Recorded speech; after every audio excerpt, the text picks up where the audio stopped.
Baik, selamat pagi untuk kita semua yang Indonesia dan selamat sore untuk saudara-saudara di Amerika. Tadi kita sudah berdoa, kita akan memulai kita punya Bible Study. Kita punya Bible Study chapter 23 dari General Conference Bulletin ya. Chapter 23 yang dibawakan oleh A.T. Jones tentang pekabaran malaikat yang ketiga. Dan ini chapter 23 ini berarti sudah ke-23 malam ya. Mereka ada 24 malam. Ada 24 malam. Mereka ada pembahasan tentang ini. Dan ini adalah malam kedua terakhir bagi mereka waktu itu. Mereka sudah mau selesai ya. Dan ini ada dia punya klimaks juga nanti. Dan banyak yang kita sudah pelajari. Sampai chapter 22, suatu pekabaran yang indah untuk kita. Nah, sekarang chapter 23, kita akan lihat ya, apa yang mau dibahas dari chapter 23 ini. Kita sudah kasih pengumuman bahwa kita akan belajar tentang Wahyu 13. Ini ada hubungannya dengan nubuatan. Jadi, pekabaran malaikat ketiga juga ada tentang nubuatan situ ya. Dan kita akan lihat. Ini saya mau baca ya, dia punya introduction di sini untuk sebelum memulai ini dia punya Bible study. Ini Ata Jones bilang begini ya. Saya berharap kita memiliki 6 minggu untuk mempelajari pekabaran malaikat ketiga. Jadi ini mereka cuma 24 minggu, 24 hari. Kalau 6 minggu sekitar 1 bulan lebih ya, 1 bulan setengah untuk mempelajari ini. Jadi Jones bilang, aduh ini kita suka sekali kalau ada 6 minggu untuk mempelajari. Jadi dia bilang, maksud saya 6 minggu bersama. Tentu saja kita semua memiliki lebih dari itu secara terpisah. Jadi mungkin waktu itu dorang sudah sama-sama ya. Jadi kalau misalnya 6 minggu untuk sama-sama, oh mereka sudah sering. Tetapi Jones maksud, nah, minggu itu berkumpul bersama-sama untuk mempelajari. Bukan cuma satu orang, baku dapat begitu. Jadi 6 minggu waktu bersama untuk mempelajari firman Tuhan. Karena apa? Dia merasa ini sangat penting sekali ya. 24 minggu, sedangkan kalau misalnya kita KKR 14 hari aja kayak udah lama.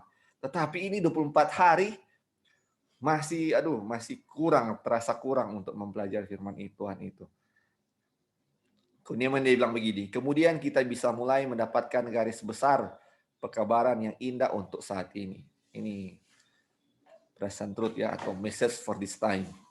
Inilah pekabaran untuk saat ini ya. Tetapi menuruti apa yang telah Tuhan berikan kepada kita dan pergi dari sini, dari tempat mereka berkumpul itu dengan itu. Yang tersisa hanyalah mempelajari pekabaran ini dan mengkhotbahkannya, dan itu akan bertumbuh seiring kita melakukannya. Dan kita semua akan kelihatan sama jika kita menuruti apa yang telah kita terima di sini dan mengabarkannya. Jadi ini harapan dari A.T. Jones. Jadi ketika mereka keluar dari perkumpulan itu selama 24 hari, mereka akan pergi dengan pekabaran yang mereka sudah terima ya. Jadi setelah mereka mendapatkannya, mereka juga bisa apa? Preach itu, mengkhotbahkannya itu. Dan katanya dia bilang apa? Dan akan bertumbuh, kita akan bertumbuh seiring kita melakukannya. Jadi ketika kita melakukan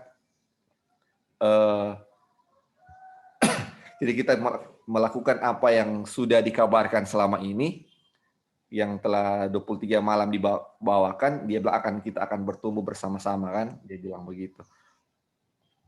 Dan terus dia bilang, dan kita semua akan kelihatan sama jika kita menuruti apa yang telah kita terima di sini dan mengabarkannya.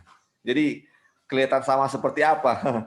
Kayak chapter kemarin kan 22, kita semua akan apa? Rise and shine ya, akan bersinar, kelihatan sama. Jika kita apa? Menuruti apa yang telah diterima dan mengabarkannya. Ini yang Jones mulai dengan ini.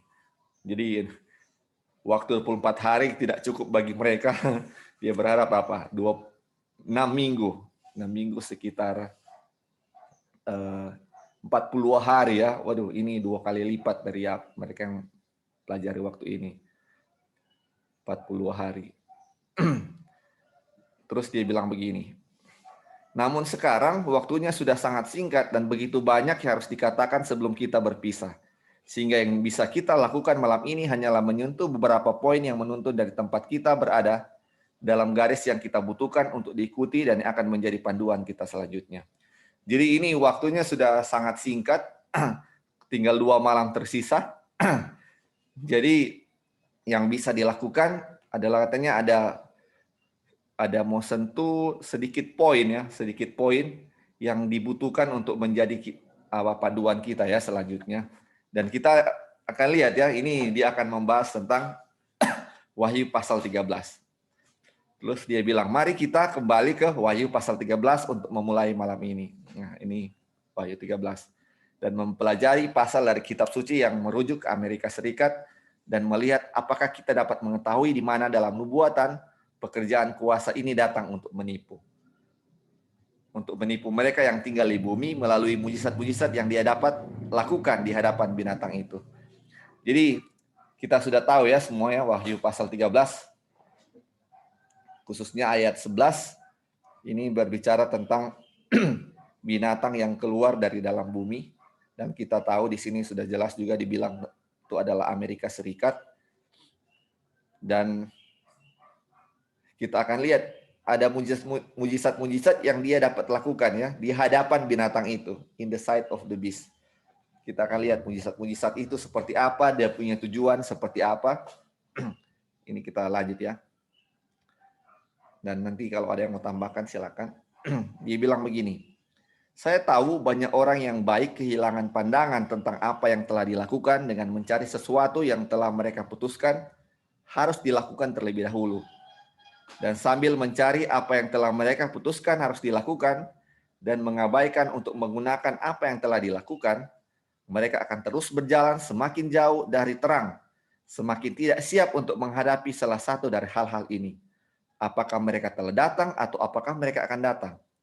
Jadi ini Wahyu 13 ini, apakah ini yang ditulis itu sudah digenapi atau apakah itu belum digenapi? Jadi kadang-kadang kalau kita salah katanya, akhirnya bisa apa? Berjalan menjauhi dari terang yang ya berjalan menjauhi terang ya. Kalau salah berarti menjauhi terang. Jadi baiklah ketika kita mempelajari ini, kita bisa tahu terang itu sehingga kita tidak berjalan menjauhi terang itu ya. Nah, kita akan lihat ini Wahyu 13 ini seperti apa. Apakah ada yang sudah digenapi, apa ada yang belum, atau sudah digenapi semua, atau belum digenapi semua. Kita akan lihat ya. Ini baru mau dia punya isinya, dia bilang di sini. Sekarang dalam ayat 13 dan 14 adalah pernyataan nubuatan tentang bekerjanya kuasa itu. Jadi ini Wahyu 13 ayat 13 dan 14. Ini yang kalau warna orange ini adalah ayat ya. Di sini John tidak tulis dia punya ayat ini, tapi ini ya sudah Wahyu 13 ayat 13 dan 14. Dia bilang begini, kita juga bisa baca bersama-sama ya di Alkitab. Dia bilang begini, dan ia mengadakan tanda-tanda yang dahsyat, bahkan ia menurunkan api dari langit ke bumi di depan mata semua orang. Dan ia menyesatkan mereka yang diam di bumi dengan tanda-tanda yang telah diberikan kepadanya untuk dilakukannya di depan mata binatang itu. Dan ia menyuruh mereka yang diam di bumi supaya mereka menyendirikan patung untuk menghormati binatang yang luka oleh pedang, namun yang tetap hidup itu. Jadi ini baru dia ayat ya. Nanti kita akan lihat dia punya penjelasannya. Jadi ini Jones bilang ya, dia mau tanggapi ayat ini. Dia bilang dari hubungan di mana ini ditempatkan, banyak orang yang baik, many good ya, telah menulis kepada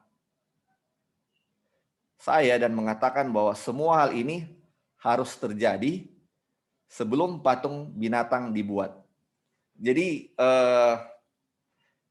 ada yang bilang kepada Jones, jadi ini katanya yang tanda-tanda yang dahsyat, bahkan menurunkan api dari langit ke bumi di depan semua orang. Terus yang dibilang begini, supaya mereka yang mendirikan patung untuk menghormati binatang yang luka oleh pedang, namun yang tetap hidup itu. Jadi ini katanya terjadi sebelum patung binatang dibuat. Nah, itu yang ada yang bilang begitu ya. Terus kita lanjut. Bahwa cara kerja dan perwujudan yang luar biasa ini adalah hasil kerja spiritualisme dan akan meyakinkan orang-orang untuk membuat patung binatang itu. Oleh karena itu, penting bagi kita untuk mempelajari nubuatan itu dan melihat apa yang dikatakannya dan sebanyak mungkin apa yang tidak dikatakannya. Jadi kita akan pelajari di sini tentang nubuatan ini, apa yang difirmankan Tuhan, terus sebanyak mungkin apa yang tidak dikatakan firman Tuhan ya. Jadi kadang-kadang kita mempelajari atau kita tahu apa yang firman Tuhan nggak katakan kan, sehingga yang dibilang di atas tadi, kalau kita salah, kita akan belajar menjauhi terang. Jadi harus tahu apa yang firman Tuhan katakan, dan harus tahu juga lebih banyak apa yang firman Tuhan tidak katakan. Ini yang sesuai dengan apa yang kita baca di sini ya. Ini sesuai, dia mau tanggapi tentang Wahyu 13. Oke, ini baru dia punya permulaan ya. Kalau ada mau tambahkan silakan ya. Ini baru intro, mungkin belum ada yang ini ya. Belum dia punya ide, belum tersampaikan di sini. Oke, sekarang akan mulai ya. Oke, apa Bro Dolphin bisa baca? Kak Dolphin bisa baca?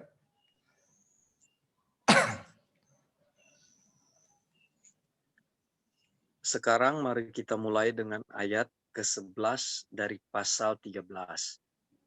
Dan aku melihat seekor binatang lain keluar dari dalam bumi dan bertanduk dua sama seperti anak domba, dan ia berbicara seperti seekor naga. Kapan dia pernah berbicara seperti seekor naga? Kapan dia pernah datang? Jemaat, tidak. Lalu, kapan dia berbicara seperti seekor naga? Bacalah ayat ke-15. Dan kepadanya diberikan kuasa untuk memberikan nyawa kepada patung binatang itu, sehingga patung binatang itu berbicara juga dan bertindak begitu rupa, sehingga semua orang yang tidak menyembah patung binatang itu dibunuh.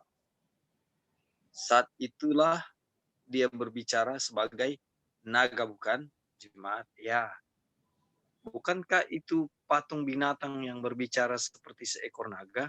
Ya. Apakah patung binatang itu dibuat ketika dia sudah terlihat keluar? Tidak. Ketika binatang ini sudah terlihat keluar dari bumi, apakah patung binatang itu sudah dibuat?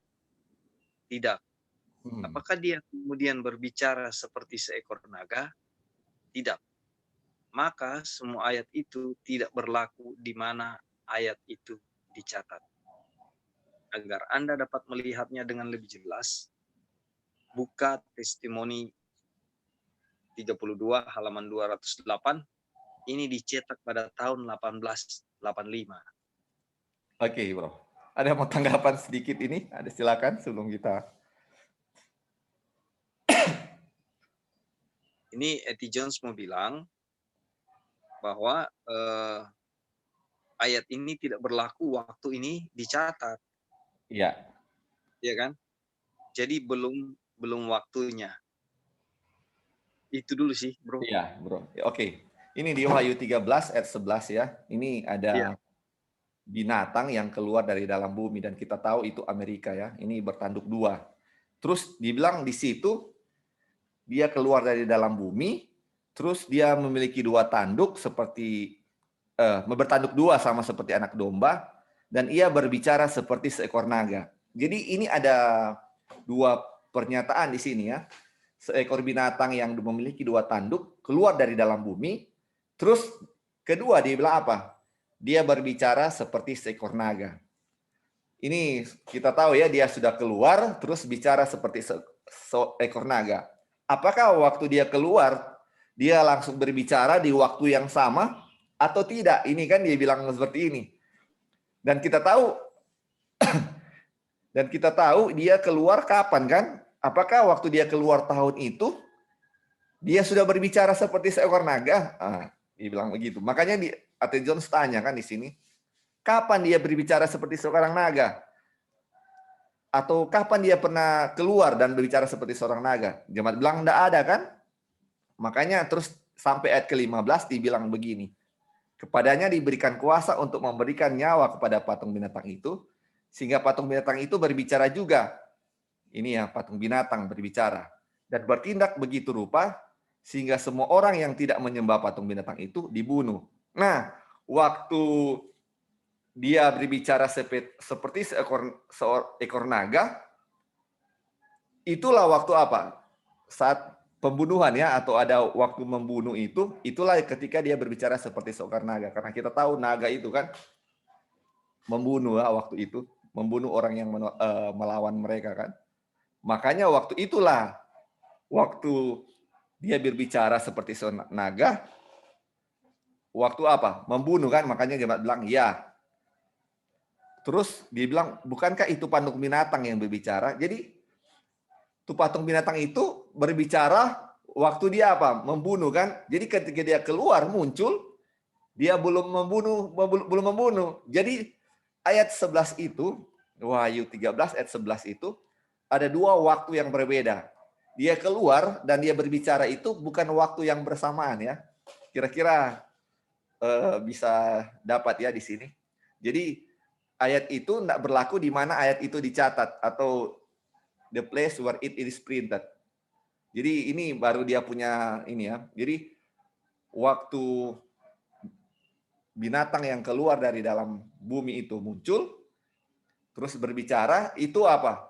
Bukan waktu yang sama ya. Jadi dia muncul dengan dia berbicara, bukan waktu yang sama. Oke. Kita lanjut ya. Boleh Kak Dolphin lanjut? Dia punya ini. Halo Li, Oh iya, silakan. Dia boleh tambah dulu sedikit ya, sebelum oke. lanjut? Ya, bisa diturunin lagi dia punya Baik. itu di atas. Jadi kan selama in the past, di masa lampau, orang kan sudah belajar mengenai image of the beast dengan image to the beast. Sebenarnya dua-dua itu sama kan. Iya, iya. Jadi waktu lalu orang ada belajar mengenai apa namanya, close probation before, apa kota itu Li, dia punya kata-kata kok tiba-tiba lupa.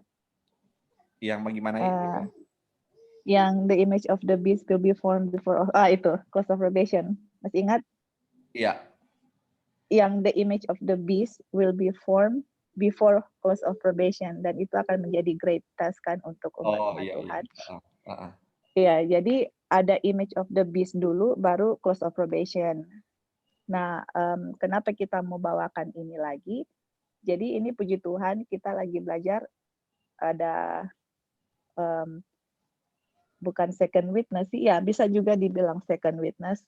Waktu lalu orang sudah belajar apa itu image of the beast, dan sesudah image of the beast dibentuk, baru ada close of probation.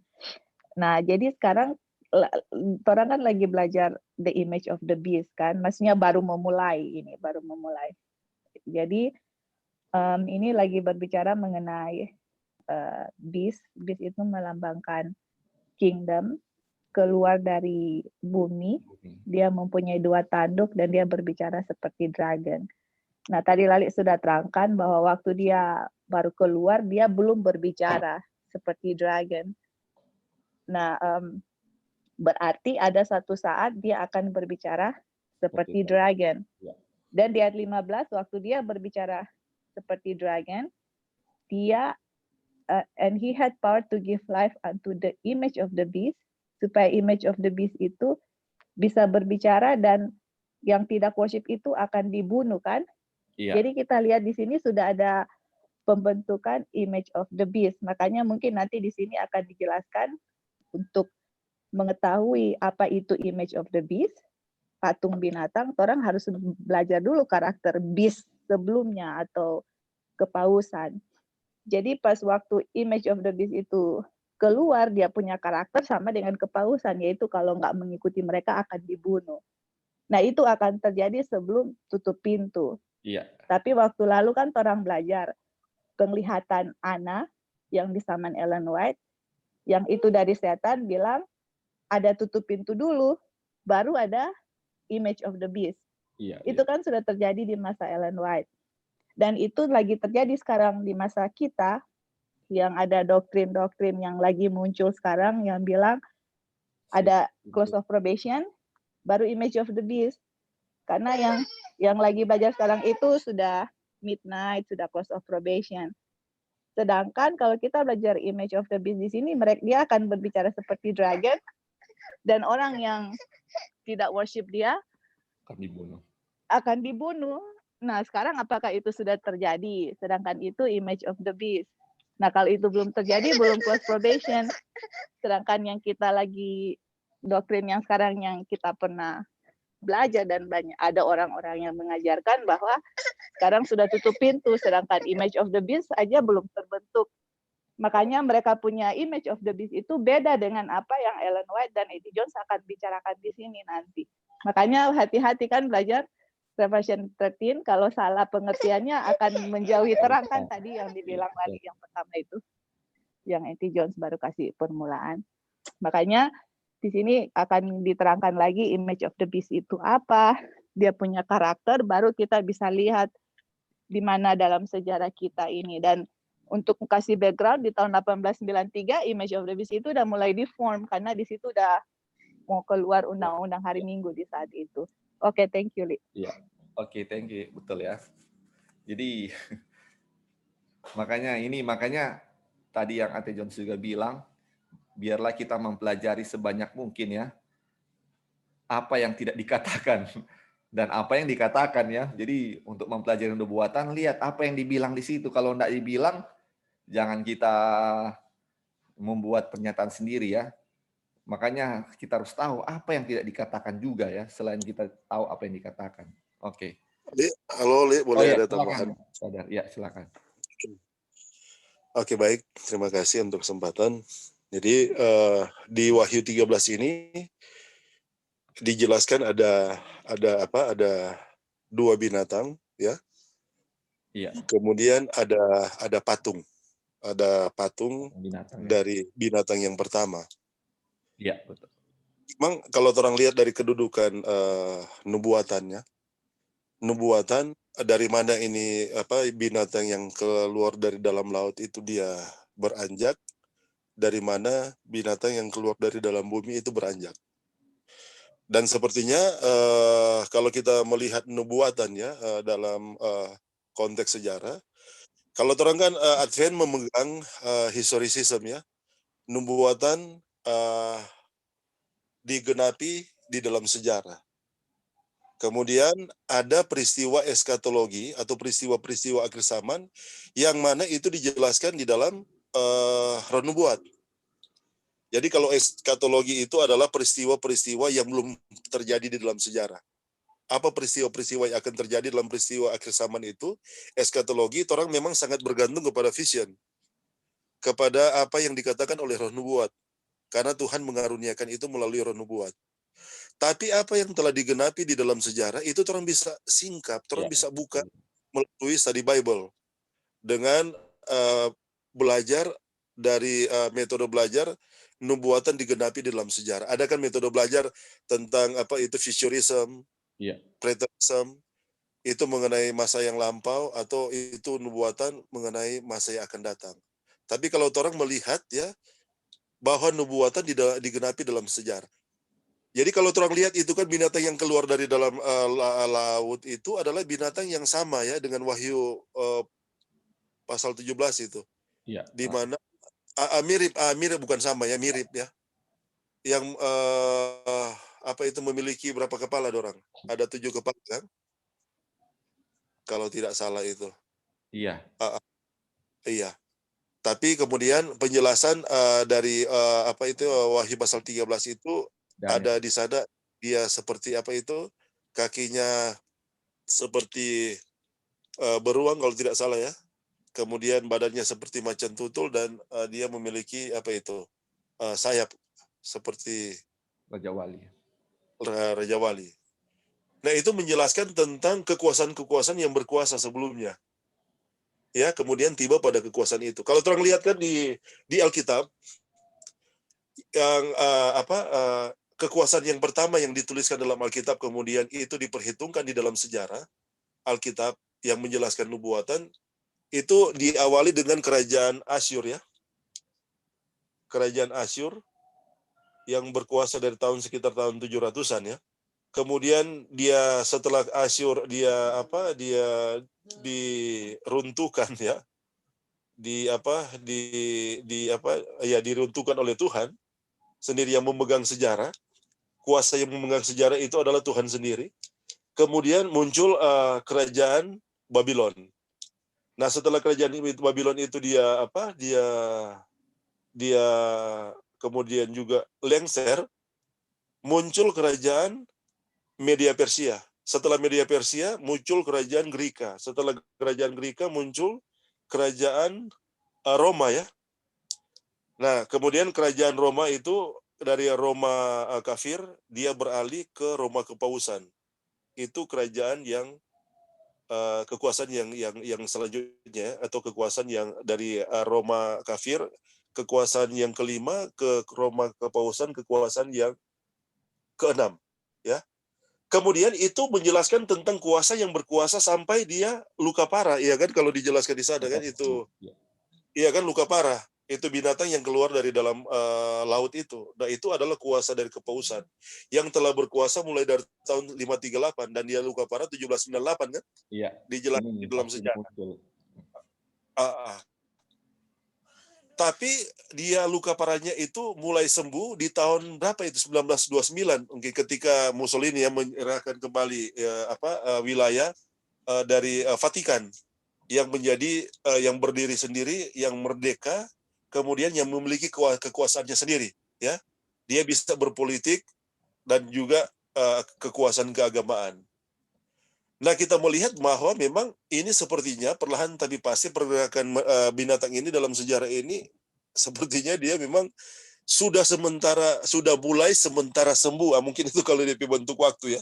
Sudah mulai sementara sembuh. Jadi memang ini tinggal menunggu waktu yang tepat dari nubuatan tentang bagaimana luka parahnya itu sembuh. Dan ketika luka parahnya sembuh itu, ini berhubungan dengan itu yang patung ya, di mana patung itu akan dilaksanakan oleh binatang yang keluar dari dalam bumi, yaitu Amerika Serikat, yang akan menyebabkan seluruh dunia menyembah patung itu. Iya kan? Ya, jadi memang sepertinya kepausan ini adalah kuasa yang keenam, tapi kalau di Wahyu 17 itu kan ada kuasa yang ketujuh kan setelah dia. Kemudian pada akhirnya ini yang kuasa yang keenam ini dia akan bangkit kembali di kuasa yang ke-8. Nah, kita melihat disitulah di mana ketika itu image itu akan di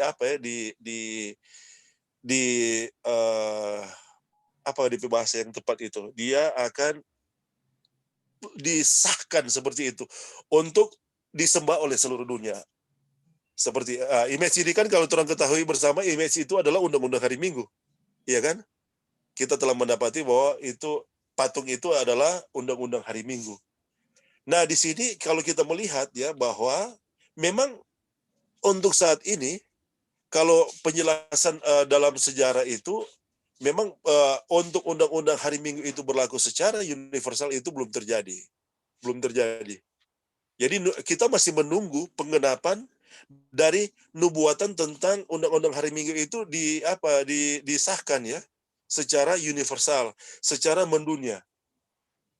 Karena sejarah belum ada sejarah yang menjelaskan bahwa itu pernah terjadi secara mendunia. Itu masih bersifat lokal ya. Walaupun itu setelah terjadi undang-undang hari Minggu itu pun pada zaman Kaisar Konstantin itu pernah diberlakukan ya. Dan pada zaman Nyonya White ya, pada zaman para pionir itu pernah hampir diberlakukan. Tapi karena ada perwakilan dari gereja Advent di sana yaitu Brother A.T. Jones, jadi bisa menggagalkan rencana itu. Tapi memang rencana itu pastinya akan terjadi. Cuma kita melihat begini ya, berdasarkan pergerakan penggenapan nubuatan.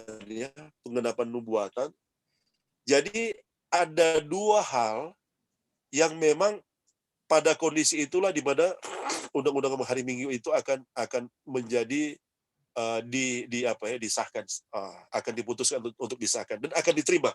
Yang pertama, di luar sana dunia harus matang dalam kejahatan, ya. Di luar sana dunia harus matang dalam kejahatan, dan di dalam adalah umat Tuhan harus matang dalam kebenaran. Iya kan? Karena dua-dua pada akhirnya akan dituai, kemudian pada akhirnya yang satu akan dituai untuk dibakar dan yang satu akan dituai untuk dimasukkan ke dalam lumbung. Nah, kalau kita melihat Amerika ya tadi, kalau kita melihat Amerika dengan dua prinsip yang ada di dalam konstitusi Amerika. Kenapa dikatakan bahwa yang pertama Amerika itu dibina, dia adalah domba ya, tapi kemudian pada akhirnya dia mengeluarkan suara seperti naga. Nah, kita melihat bahwa memang Amerika adalah dibentuk, sebenarnya itu mereka dibentuk untuk mereka boleh terbebas dari kekuasaan kepausan. Sehingga ketika mereka membentuk konstitusi mereka itu didasari oleh dua hal. Yang pertama adalah liberty, itu kebebasan untuk beragama, memeluk agama sama dengan orangnya, Pancasila. Apa itu yang di pasal 29 ayat 1 itu, negara menjamin kebebasan untuk masyarakat untuk memeluk agamanya masing-masing. Kemudian yang kedua, untuk politik itu demokrasi. Jadi sepertinya ini dua penjelasan tentang bagaimana Amerika itu mendirikan negaranya di dua prinsip ini, konstitusi mereka ya. Jadi memang kelihatannya memang adalah sangat tidak bisa dikatakan tidak mungkin ya, kalau sekiranya Amerika akan menjadi kekuasaan yang akan memaksa untuk undang-undang hari Minggu itu disahkan. Karena itu bertentangan dengan konstitusi mereka. Tidak mungkin. Sampai pada saat ini pun upaya ini yang dilakukan tetap ya, konstitusi Amerika itu tetap kuat, tidak tergoyahkan. Sama dengan orang Pancasila, ada kuasa yang dari garis keras ya, Islam garis keras untuk meruntuhkan, tidak tergoyahkan. Nah, pertanyaannya, apa yang bisa meruntuhkan atau apa yang bisa membuat konstitusi Amerika itu dia diubah atau berubah? Atau di amandemen, kalau DP istilah ya, di amandemen. Pada akhirnya mereka akan duduk bersama, kemudian akan mengubah konstitusi mereka. Ya akan mengubah kalau kita melihat ya, bahwa kalau penjelasan di buku Kemenangan Akhir, ya akan merubah adalah situasi keadaan krisis yang disebabkan oleh bencana. Bencana ya, baik bencana peperangan ya, atau bencana alam, dan bencana seperti saat ini ya, COVID-19.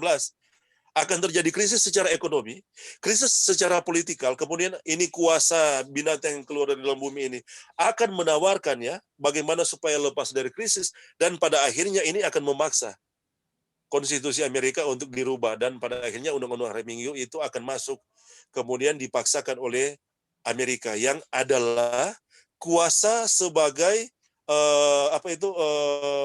negara adikuasa ya, yang memiliki kekuatan superpower, khususnya dari segi persenjataan. Seperti itu. Jadi memang ini pergerakan ini sementara bergerak. Dan kalau kita melihat bahwa di peristiwa-peristiwa akhir zaman, Nyonya White menjelaskan bahwa undang-undang hari Minggu itu kan akan disahkan.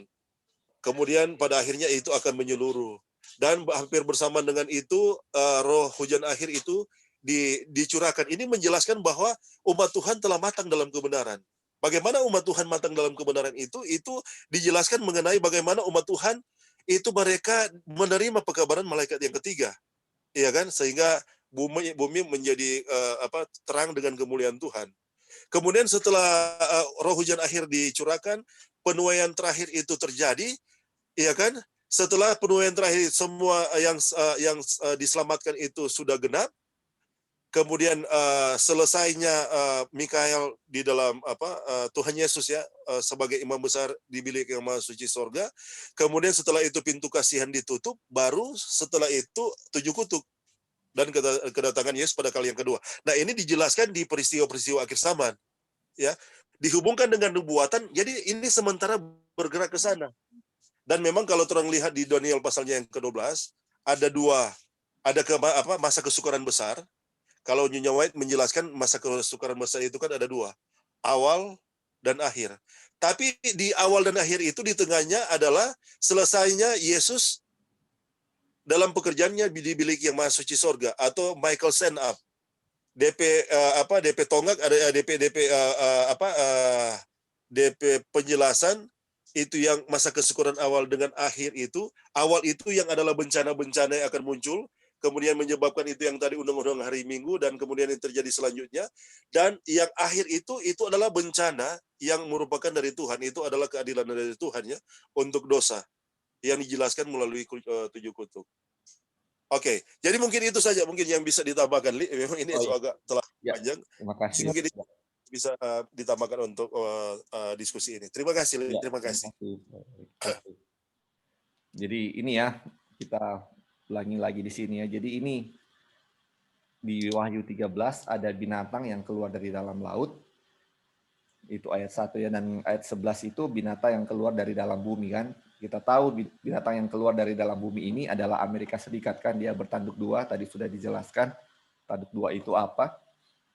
Nah, jadi ini binatang yang keluar dari dalam bumi, dia akan berbicara seperti seekor naga, dan kita tahu ketika binatang ini keluar dari dalam bumi tahun 1798 kan. Apakah waktu itu dia sudah berbicara seperti seekor naga? Tentu belum ya. Jadi di ayat 11 itu ada 2 waktu yang berbeda yang mau dibilang di sini. Terus kita ke ayat 15 di sini. Ini yang berbicara ini, kita tahu kan ini ayat 11 patung binatang kan. Terus ayat ke-15 ini patung binatang itu berbicara. Kalau di sini di ayat 11 itu ini binatang yang berbicara, kalau ini patung binatang kan. Itu dia bilang sini. Dan yang tidak menyembah patung binatang itu dibunuh kan. Makanya ini kita ulangi lagi di sini. Saat itulah dia berbicara sebagai naga kan. Jadi ayat 11 kan dia bilang berbicara seperti seekor naga. Dan ini ayat 15 ini bicara seperti naga juga kan. Berbicara juga dibilang. Jadi ini patung binatang itu berbicara seperti seekor naga. Tetapi ketika patung binatang itu dibuat, apakah sudah terlihat? Belum kan, dia bilang begitu. Jadi ketika binatang ini atau Amerika ini sudah terlihat keluar atau muncul tahun 1798, patung binatang itu belum dibuat. Jadi sampai di sini ya. Jadi ada patung binatang, ada binatang. Mudah-mudahan kita nggak bingung ya. Jadi ketika binatang itu keluar, patung binatang ada. Dan tahun Oke. Ya. Ada tambahan, Li? Ya. Silakan. Oke. Jadi memang ketika Amerika muncul ya, dia muncul dengan semangat yang tadi ya, kebebasan.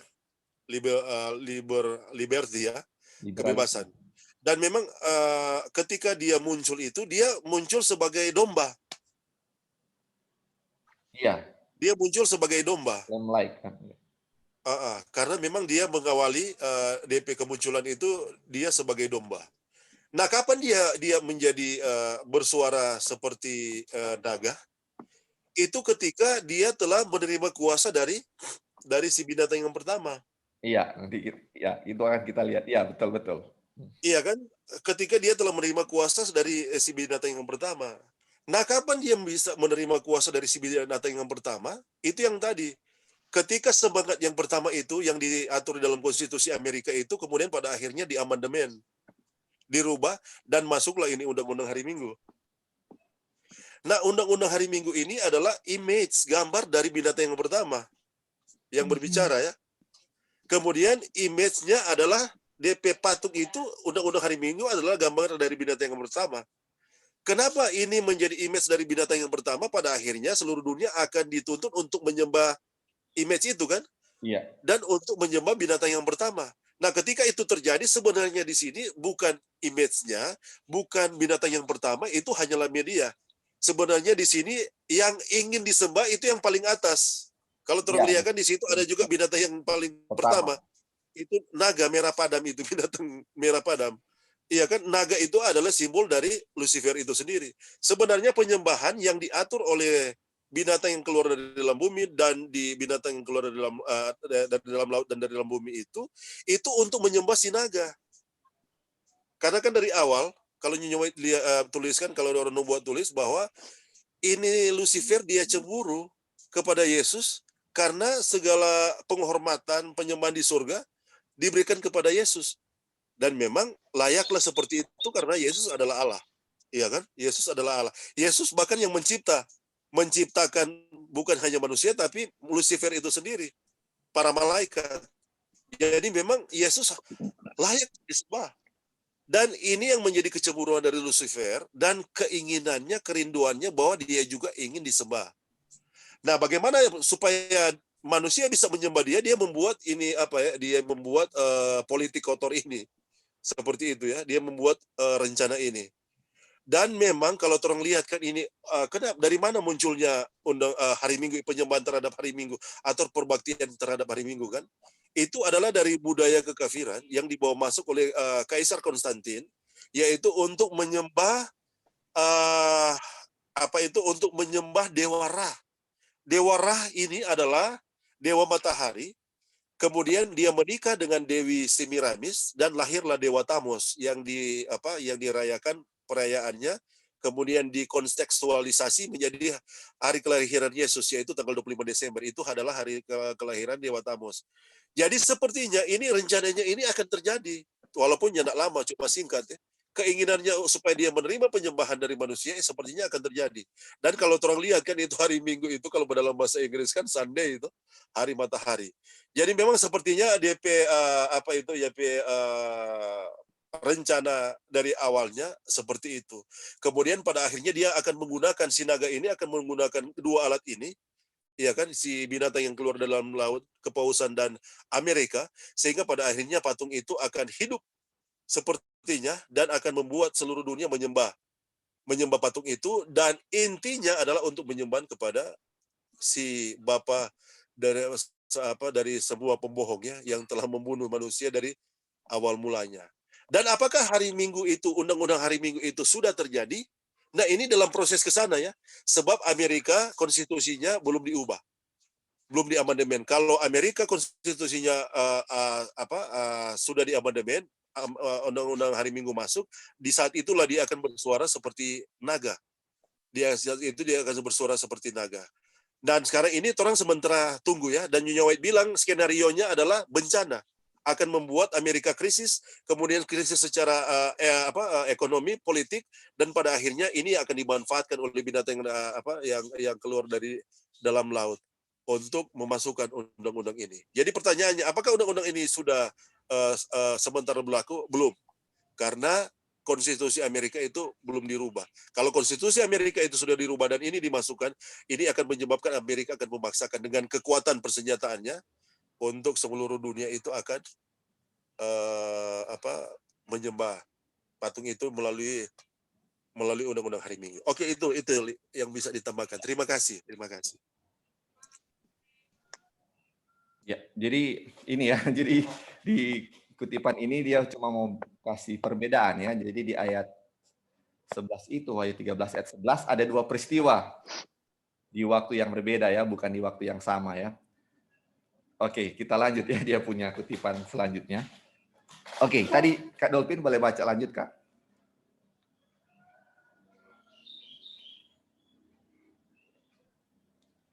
Iya, yang gerakan hari Minggu. Gerakan hari Minggu. Gerakan hari Minggu sekarang membuat jalan mereka dalam kegelapan, seperti tidak kelihatan. Para pemimpin menyembunyikan masalah yang sebenarnya, dan banyak yang bersatu dalam gerakan itu sendiri, tidak melihat kemana arah arus itu. Mereka mengaku lemah lembut dan kelihatannya seperti orang Kristen. Apakah itu? Ya, lanjut. Oke, lanjut.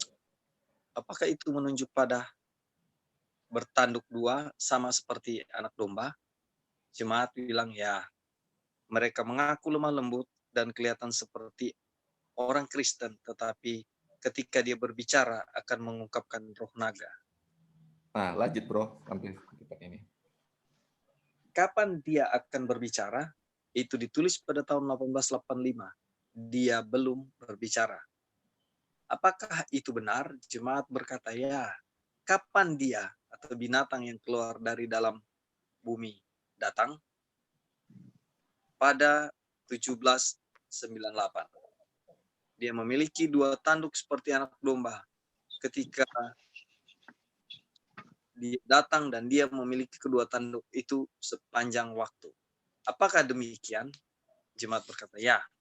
Mereka mengaku lemah lembut dan kelihatan seperti orang Kristen, tetapi ada nubuatan, dia berbicara seperti seekor naga. Dan kami telah menemukan oleh hubungan itu bahwa patung binatang yang berbicara dan menyebabkan siapa saja yang tidak menyembah patung binatang itu akan dibunuh.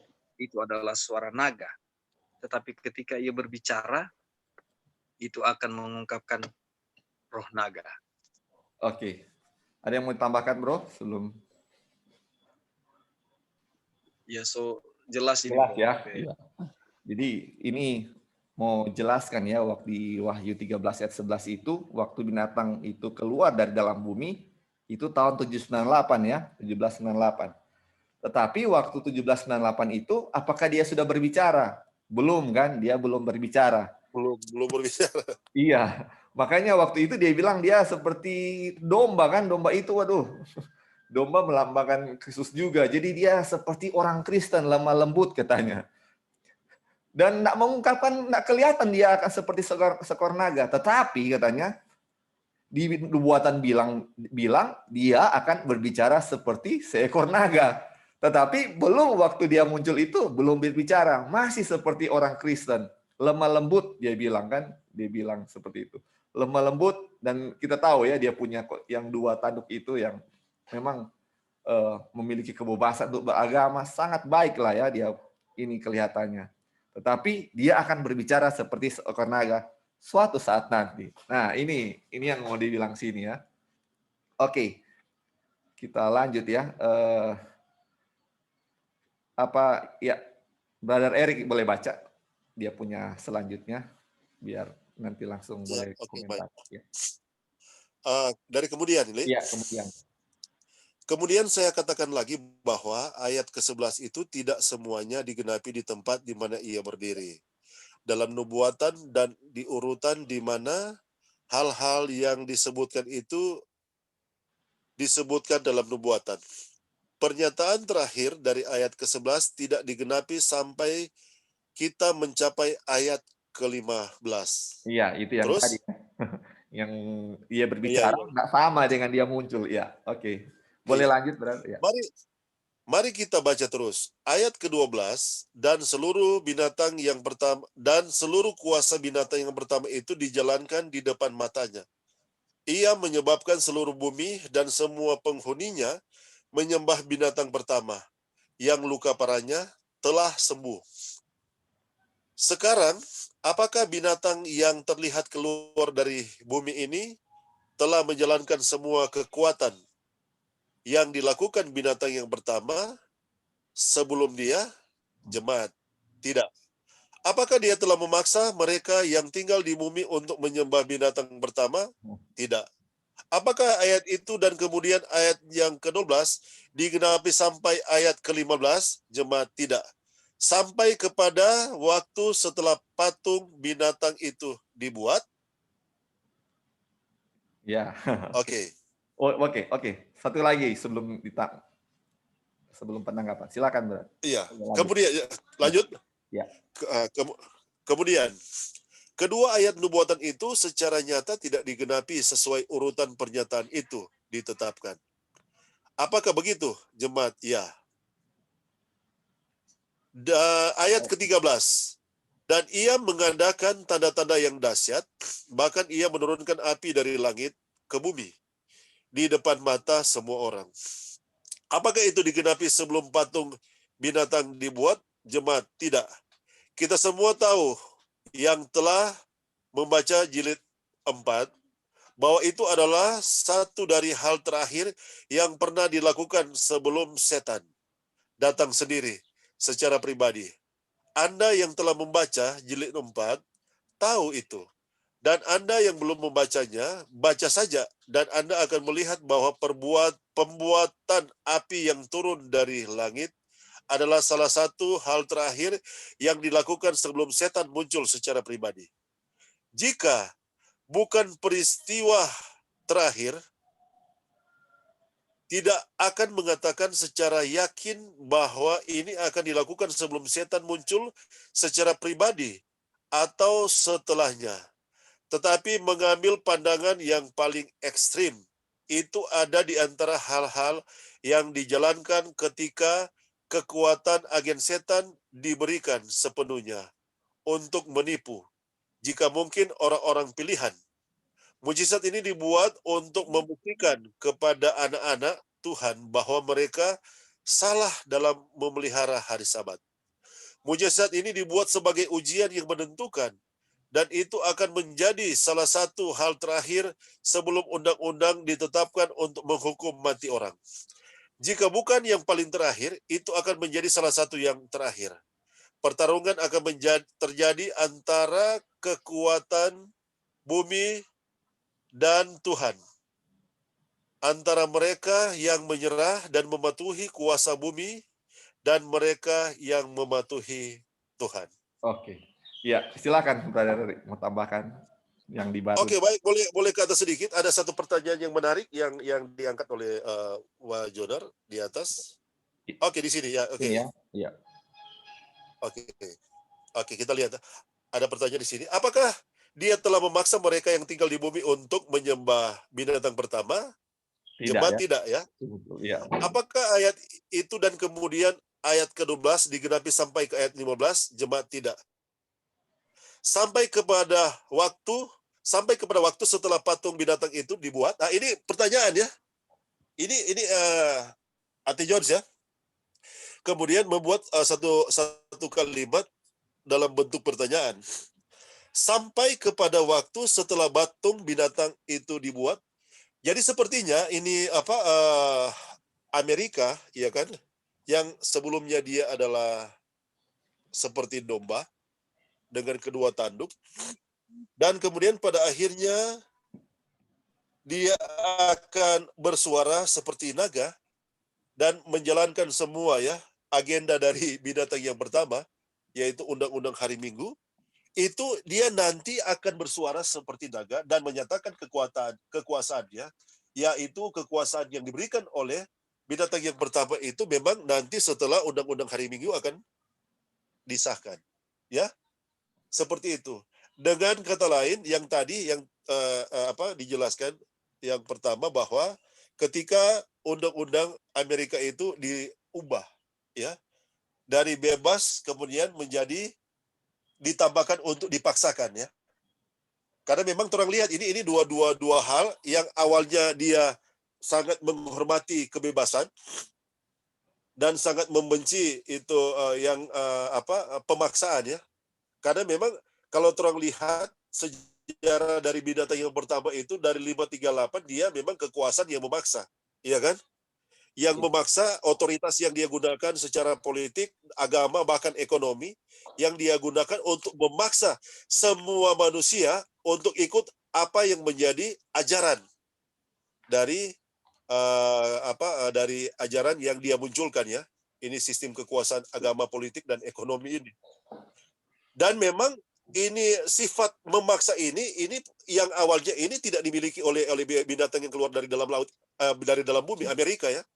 Bahkan dia sangat membenci karena mereka adalah orang-orang yang keluar untuk menghindari, untuk pada akhirnya membuat satu undang-undang yang tidak memaksa.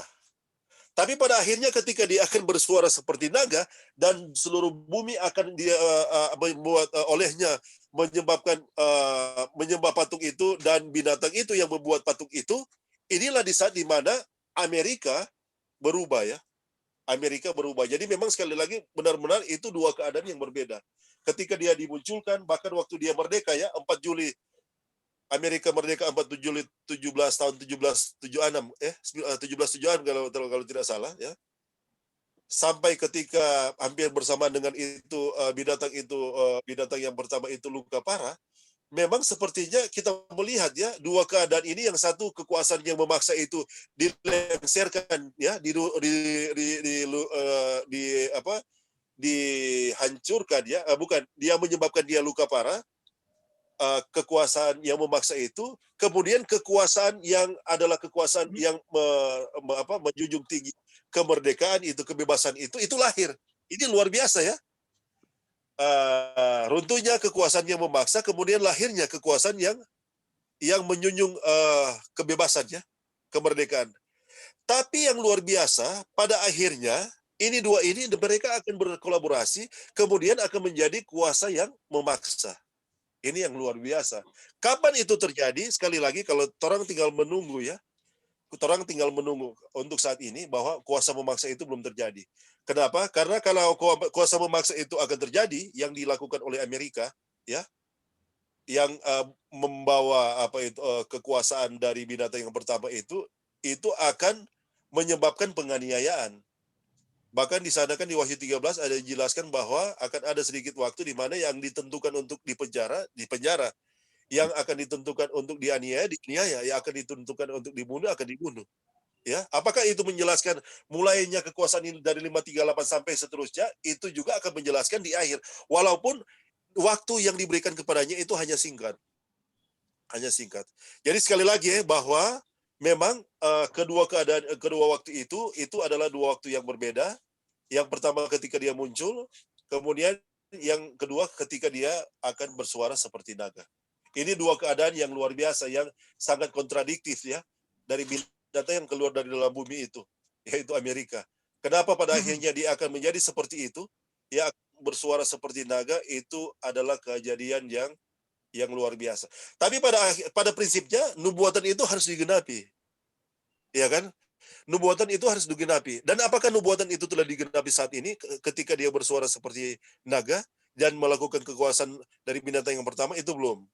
Kalau Nyonya White menjelaskan ya, di peristiwa akhir zaman, di eskatologi, urutannya adalah undang-undang hari Minggu, kemudian binatang itu mulai beraksi ya, memaksakan undang-undang hari Minggu itu. Hampir bersama dengan itu roh hujan akhir itu dicurahkan kepada umat Tuhan yang sedia, yang telah dipenuhi, yang telah penuh dengan terang pekabaran malaikat yang ketiga ya.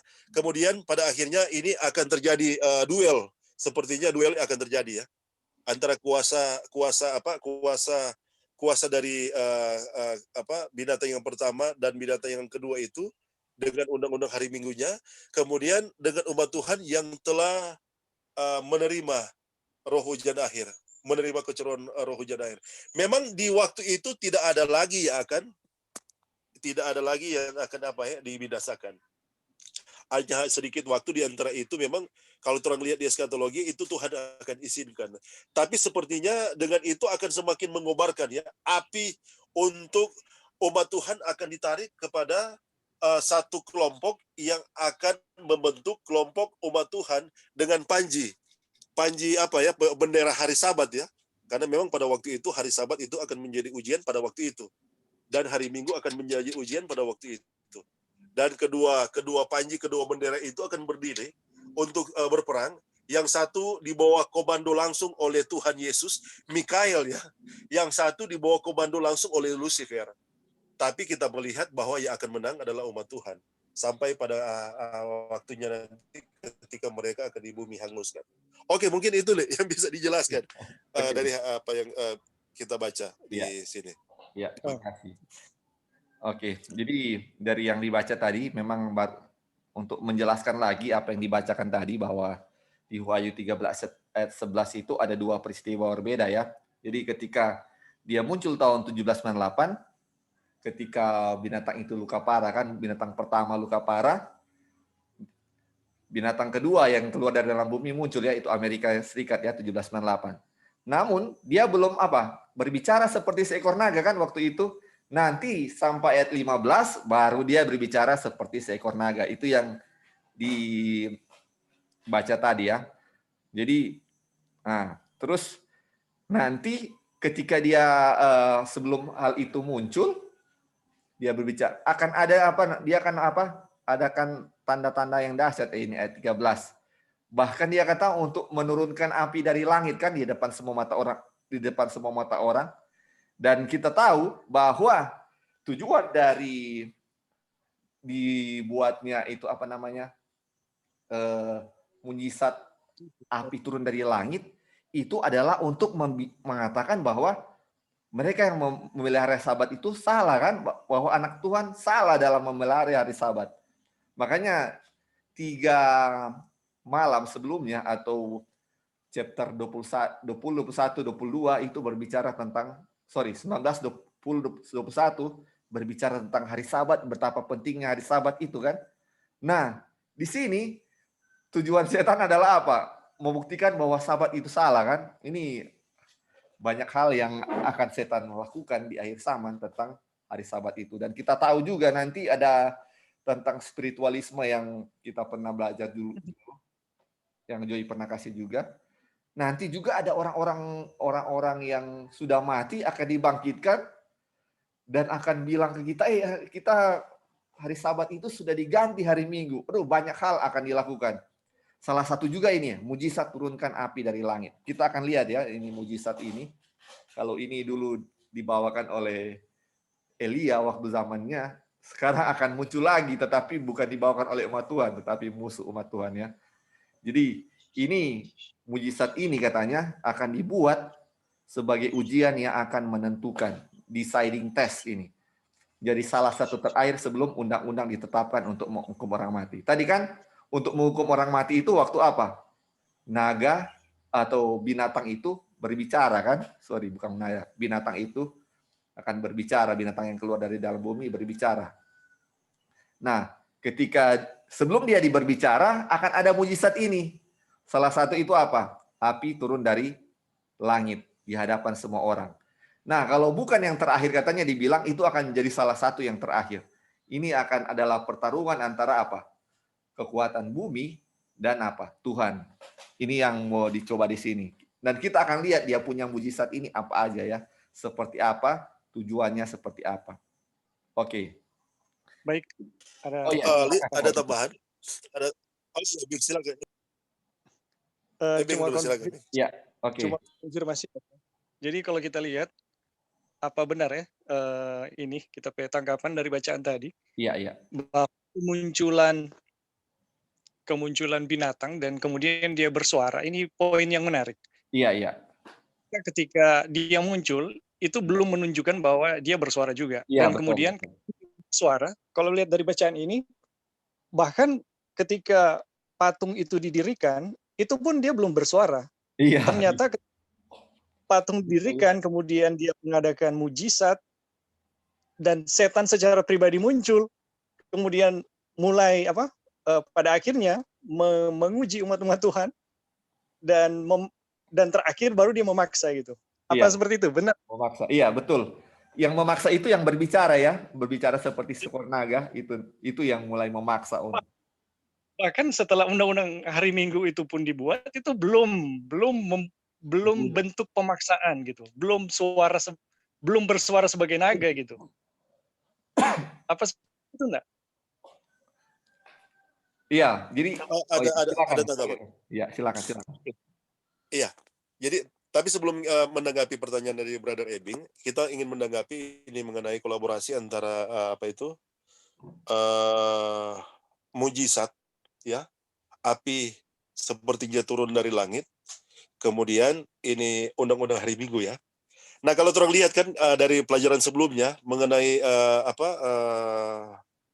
cawan anggur yang memabukkan ya. Oleh cawan anggur itu pada akhirnya menyebabkan dunia itu mabuk dengan anggur dari anggur dari binatang itu ya. Anggur bukan anggur yang kalau di Wahyu 17 itu anggur yang ada di tangan dari perempuan pelacur itu, ya kan? Yang dari perempuan pelacur itu. Kemudian di Nyonya White menjelaskan apakah anggur yang memabukkan dari perempuan pelacur itu adalah yang pertama spiritism, dan yang kedua adalah hari Minggu ya, hari Sabat palsu, seperti itu. Dan sepertinya memang ini yang akan berkolaborasi, akan menyebabkan dunia tercengang, dan pada akhirnya memang akan menerima itu penyembahan kepada binatang itu melalui undang-undang hari Minggu. Dan kemudian ada juga penjelasan yang lain tentang 3 roh najis ya, tentang 3 roh najis, kemudian yang pada akhirnya akan berkolaborasi, spiritism, kemudian Roma kepausan yang tentunya dengan hari Minggunya, dengan Protestan murtad. Jadi mungkin ini mewakili seluruh dunia, akan diwakili ya dengan kemurtatan dari Protestan dari semangat awalnya yang memprotes ini kekuasaan dari kepausan ini. Kemudian pada akhirnya mereka justru akan berkolaborasi dan akan menyebabkan dunia pada akhirnya menyembah ya oknum binatang itu yang intinya adalah untuk penyembahan terhadap setan ya. Kemudian pada akhirnya dunia akan seperti itu. Ya akan terjadi. Jadi memang seperti di sini memang sangat jelas ya bahwa memang pada akhirnya ini dua ajaran ini yang pada akhirnya akan menyebabkan dunia kemudian berada dengan mereka dan di bawah satu panji, yaitu panji dari bendera hari Minggu. Nah, di sini memang penjelasan spiritualism itu memang akan digunakan oleh setan di akhir zaman untuk menyebabkan ini. Yang tadi yang telah dijelaskan, untuk menyebabkan bahwa spiritualisme ini akan membuat dunia tercengang, dan ini akan dilakukan oleh Amerika. Memang sepertinya ini menjelaskan tentang false prophets ya, nabi-nabi palsu yang akan muncul ya, dan guru-guru palsu. Juga bahkan dikatakan ada Mesias palsu yang akan muncul ya. Kalau orang lihat di peristiwa yang dijelaskan oleh Tuhan Yesus sendiri, sepertinya ini akan juga muncul di Amerika. Nah, ketika dunia pada akhirnya dimabukkan dengan spiritualism, ini akan memudahkan undang-undang hari Minggu itu untuk apa? Diterima. Seperti itu. Atau ini akan menjadi pengantar, akan menjadi penuntun dunia untuk menerima ini undang-undang hari Minggu ini. Dan memang yang kedua ya, saya ingin menanggapi apa yang ditanyakan oleh Ebing tadi, bahwa apakah ini setelah undang-undang hari Minggu itu disahkan, ini binatang ini telah bersuara seperti naga? Memang kalau melihat bahwa ini peristiwa yang akan menyebabkan binatang yang keluar dari dalam bumi ini dia akan bersuara seperti naga, itu harus terjadi dulu ya, di mana Amerika akan diamandemen konstitusinya untuk kebebasannya. Nah, ketika diamandemen oleh karena krisis politik dan ekonomi, kemudian akan binatang yang pertama itu akan menawarkan ya, seperti itu skenario ya.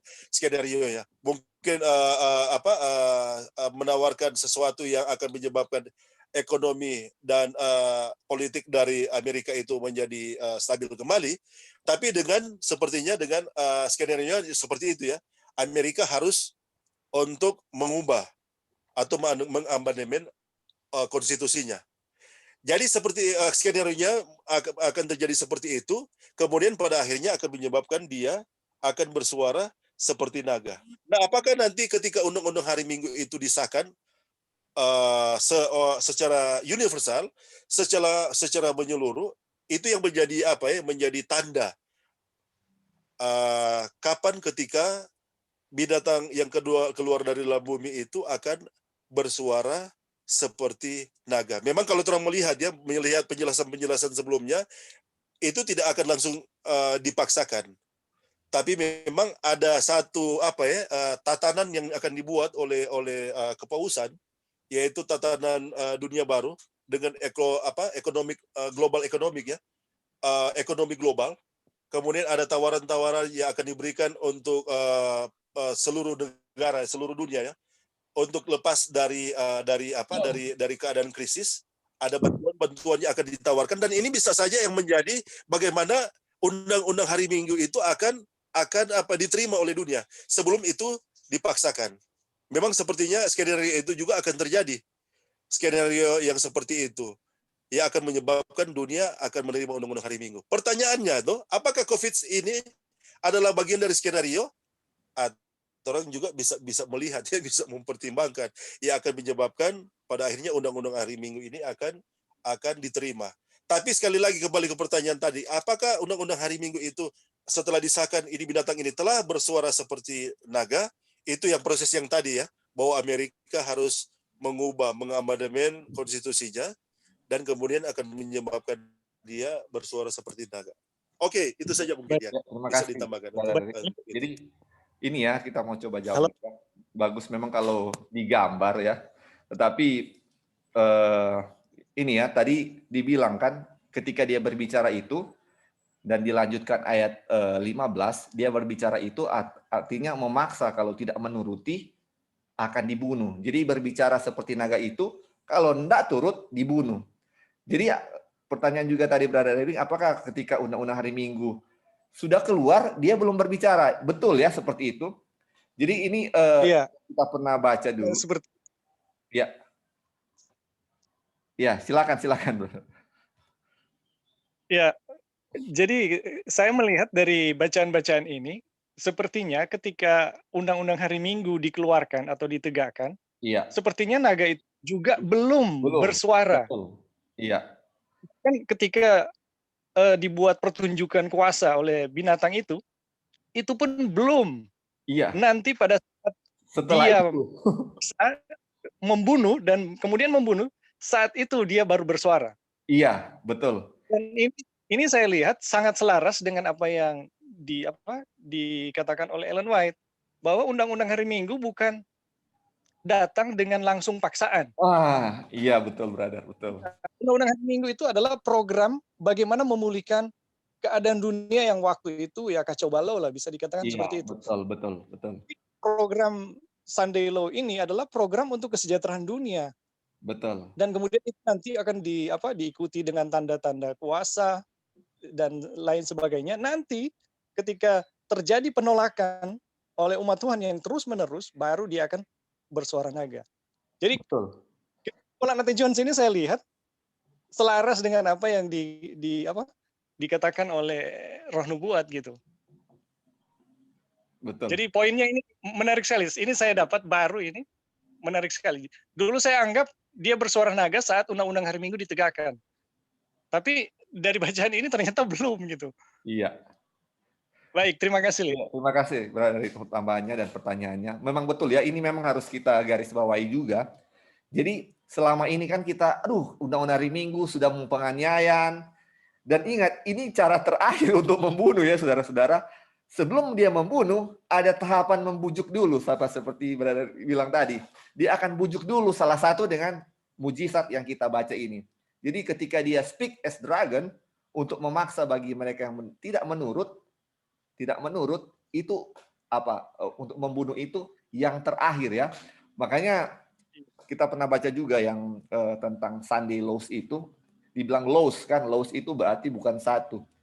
Jadi waktu itu akan ada undang-undang hari Minggu, tetapi yang harus mewajibkan untuk pertama tidak bekerja pada hari Minggu. Jadi Ellen White bilang waktu itulah umat-umat Tuhan, apakah mereka ketika dibilang jangan bekerja, mereka akan melawan dengan bekerja?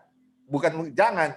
Ketika dibilang jangan bekerja hari Minggu, kita bisa turut tidak bekerja dan kita gunakan waktu itu untuk mengabarkan Injil kepada orang lain. Nah, nanti ketika dia bilang hari Sabat tidak boleh, nah itu yang kedua, itu yang terakhir. Kalau kita nggak turut itu ya akan dibunuh. Tapi yang pertama belum se-ekstrim itu.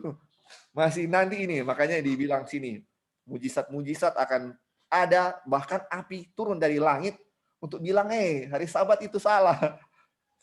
Akan ada yang bangkit juga yang bilang, aduh itu Sabat sudah dipindah ke hari Minggu. Banyak bujukan-bujukan, dan terakhir nanti kita akan baca ya, dia punya penjelasan. Ketika sudah tidak mempan dengan bujukan itu, baru dia akan berbicara seperti seorang ekor naga yang akan membunuh. Kita akan lihat dia punya tulisan ya, ini menarik sekali. Oke. Ya, silakan Brother. Ya. Saya juga mendapat dapat pencerahan dari bacaan-bacaan ini. Dulu kita mencoba mengurutkan ini peristiwa di mana setan menyatakan diri secara pribadi ya. Saya nggak tahu urutannya di mana itu, kapan. Tapi dari bacaan ini jadi saya tahu pada akhirnya gitu.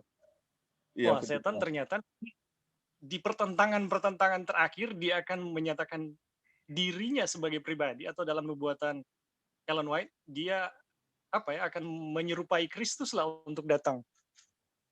betul. Bahkan sampai saat itu domba itu belum bersuara sebagai naga. Iya, belum bersuara seperti naga. Iya. Masih Pada kelihatan saat domba ya. Jadi pada saat pertunjukan terjadi, domba itu masih seperti domba gitu. Nanti pada saat semuanya itu tetap ditolak, baru dia akan bersuara sebagai naga. Nah, ini membuat satu perspektif lah kepada kita bahwa Undang-Undang Hari Minggu itu juga nanti akan memberi kita nggak takut-takut lah gitu. Ketika itu jadi atau datang, ternyata kita punya kebebasan yang luas di situ untuk memberitakan Injil. Lebih mudah kepada saudara-saudara yang lain lah yang belum yakin gitu. Nah, ini salah satu efek yang kita lihat kalau kita mengerti urutan dengan tepat ya. Nah, ini bacaan-bacaan ini memberi pencerahan gitu. Terima kasih untuk kesempatan. Juga sebenarnya betul kita juga, dan kita rasa kita semua juga baru lebih jelas ya setelah baca ini. Oke, brother, boleh baca lanjut, brother Edwin. Oh, ya, ada yang Boleh tambah sedikit, deh? Oh ya, silakan. Ada ya. Oke, jadi menanggapi apa yang brother Edwin bilang tadi mengenai upaya setan untuk membujuk dunia yang pada akhirnya akan menerima ini undang-undang hari Minggu. Tapi kalau orang lihat di sini bahwa ada penjelasan tentang yang tadi ya, api yang turun dari langit, ya kan? Kemudian puncaknya adalah dia akan menyeru seperti Yesus, seperti Kristus. Nah, itu memang orang bisa baca di tulisan-tulisan permulaan di sana dijelaskan. Memang DP urutan di sana sangat jelas. Urutan di peristiwa eskatologi itu sangat jelas di sana, Nyonya White menjelaskan. Khususnya di bagian akhir ya, dari tulisan-tulisan permulaan. Jadi memang puncak dari penipuan dari setan adalah untuk menyebabkan dunia menyembah dia. Sebenarnya tujuan kok ini undang-undang hari Minggu ini untuk menyembah dia, untuk menyembah Lucifer. Nah, puncaknya adalah dia akan menyeru seperti Kristus, tapi hanya secara lokal ya, tidak secara global. Kedatangan Yesus itu kan harus terjadi secara global. Seluruh dunia akan melihat, akan memandang kedatangan Yesus. Tapi ini Mesias palsu atau Yesus palsu akan datang ini secara lokal. Nah, apakah dia itu pada ketika itu naga itu itu binatang itu bersuara seperti naga? Itu memang terus bisa lihat kalau di ayatnya yang selanjutnya dari ayat yang 15 ya. Yang 15 toh, dan ia menyebabkan sehingga kepada semua orang kecil atau besar, kaya atau miskin, merdeka atau hamba, diberi tanda pada tangan kanannya atau pada dahinya. Ya, mungkin ini kita agak lompat ya, tapi nanti mungkin agak diperjelas dengan penjelasan dari statement-statement dari A.T. Jones. Dan ia menyebabkan sehingga kepada semua orang kecil atau besar, kaya atau miskin, merdeka atau hamba, diberi tanda pada tangan kanannya atau pada dahinya. Ini ya. Ini bagian dari menyebabkan ya dunia akan menerima undang-undang hari Minggu. Kemudian ini akan terjadi ayat 17, dan tidak ada seorang pun yang dapat membeli atau menjual selain daripada mereka yang memakai tanda itu, yaitu nama binatang itu atau bilangan namanya. Jadi ini juga harus terjadi dulu ya. Kemudian apakah ini terjadi sebelum binatang itu bersuara seperti naga?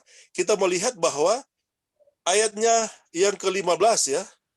Ayatnya yang ke-15 itu, dan kepadanya diberikan kuasa untuk memberikan nyawa kepada patung binatang itu, sehingga patung binatang itu berbicara juga dan bertindak begitu rupa, sehingga semua orang yang tidak menyembah patung binatang itu dibunuh. Nah, peristiwa itu sepertinya juga bersamaan dengan peristiwa di mana yang menyebabkan semua menyembah dan yang menyebabkan semua menerima tanda itu, yang menyebabkan tidak bisa menjual beli ya, kecuali yang menerima tanda itu. Jadi sepertinya ini ekonomi global juga ini bersamaan dengan itu ya. global economic ya, di bawah satu kekuasaan. Kemudian pada akhirnya ini bagian dari pemaksaan yang menerima tanda itu mereka boleh melakukan aktivitas itu, yang tidak menerima tidak boleh melakukan. Tapi itu telah dilakukan, itu yang pemaksaan tadi, yang juga pemaksaan dari hal dibunuh ya, dibunuh. Jadi ini mungkin juga bisa memberikan penjelasan tentang kapan binatang itu bersuara.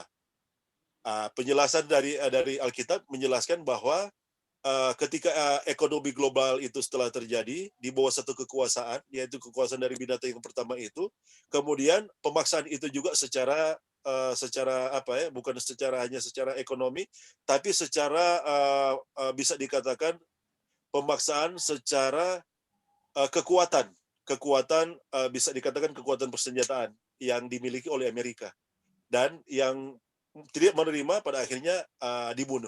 Nah, apakah peristiwa ini sebelum atau sesudah itu Mesias palsu, setan datang? Setan datang. Jadi memang ini peristiwa Mesias palsu, setan datang ini hanya akan memuluskan sehingga dunia menyebabkan dia disembah, hanya akan memuluskan. Dan pada akhirnya kan ini peristiwa yang sama juga akan terjadi, toh penuaian yang terakhir itu juga akan terjadi, akan dilakukan oleh umat Tuhan. Hampir bersamaan dengan itu, ya kan? Setelah itu mereka juga umat Tuhan melakukan itu, kemudian pada akhirnya ini Mesias palsu Lucifer dengan pengikutnya akan dihentikan aktivitas mereka, dan Tuhan akan menyatakan keadilannya dengan tanda selesainya Yesus di pelayanannya di bilik yang maha suci sorga, atau Michael stand up. Oke, mungkin itu yang bisa ditambahkan untuk Terima kasih. urutan peristiwa. Iya. Jadi, halo? Ya, nanti kita akan lihat ya, dia punya urutan bagus sekali, nanti kita akan. Iya, silakan. Jadi saya lihat apa ya, tahapan-tahapan Undang-Undang Hari Minggu dalam Roh Nubuat itu menjadi semakin jelas. Karena saat Undang-Undang Hari Minggu diterapkan, itu ternyata nggak langsung ada pembunuhan. Iya. Tetapi itu kan di Kemenangan Akhir bisa dibaca, itu pertama dibujuk, kemudian disogok, habis disogok, baru dipaksa. Habis dipaksa, baru dibunuh. Jadi ada 4 tahap. 3 tahap dulu, baru terakhirnya pembunuhan. Iya. Jadi dalam bacaan ini kita semakin jelas, wah ini betul, ini begini DP urutan begitu. Memang begitu. Iya. Nanti kita akan lihat ya, maksudnya kenapa sampai dibunuh? Karena sudah dibujuk-bujuk dikasih segala sesuatu, mereka nggak mau percaya kan apa yang mereka bilang, makanya mereka itu dibunuh. Itu dia. Mungkin Brother Erik bisa baca ini nanti. Oh ya, kalau mau tanggapan silakan sebelum baca. Nggak ada yang bertanya tadi, siapa itu? Tante Erli. Oh, Anti Erli, silakan Anti Erli. Iya, tadi menurut keterangannya sudah ada urutannya. Iya. Dari undang-undang, oke, undang-undang dikasih keluar, terus dia nggak dianiaya langsung kan? Iya. Mau ditanya apa semua itu. Berarti masih ada kesempatan bagi kita untuk memberikan keputusan ya. Maksudnya mau pergi country living atau mau pergi kemana gitu. Berarti ada kesempatan pada waktu itu nggak? Jadi kita tahu ya Undang-Undang Hari Minggu itu sudah mulai tutup pintu kan. Aduh, ini sebenarnya akan ada dia punya jawaban ya. Sebenarnya ini ujian-ujian ini setelah Penelo cuma akan mengungkapkan apakah saya ini sudah terima tanda binatang atau bukan. Itu sebenarnya. Ini makanya dia punya persiapan ini sekarang ini. Dia punya itu kayak apa ya, Undang-Undang Hari Minggu itu kayak kalau kita kuliah itu sudah penamatannya. Akan kelihatan kita sudah tamat atau enggak sebenarnya. Nanti kita akan membaca ya. Akan jelas dia punya apa namanya? Dia punya Boleh ditanggapi? Ya, silakan. Jadi Undang-Undang Hari Minggu ini saya lihat itu seperti yang Saudara Lali tadi bilang, ini hanya sebuah penyataan gitu. Iya. Nah, kalau kita lihat kemunculan juga undang-undang hari Minggu, ini ada prakondisi seperti yang Saudara Erik tadi sampaikan.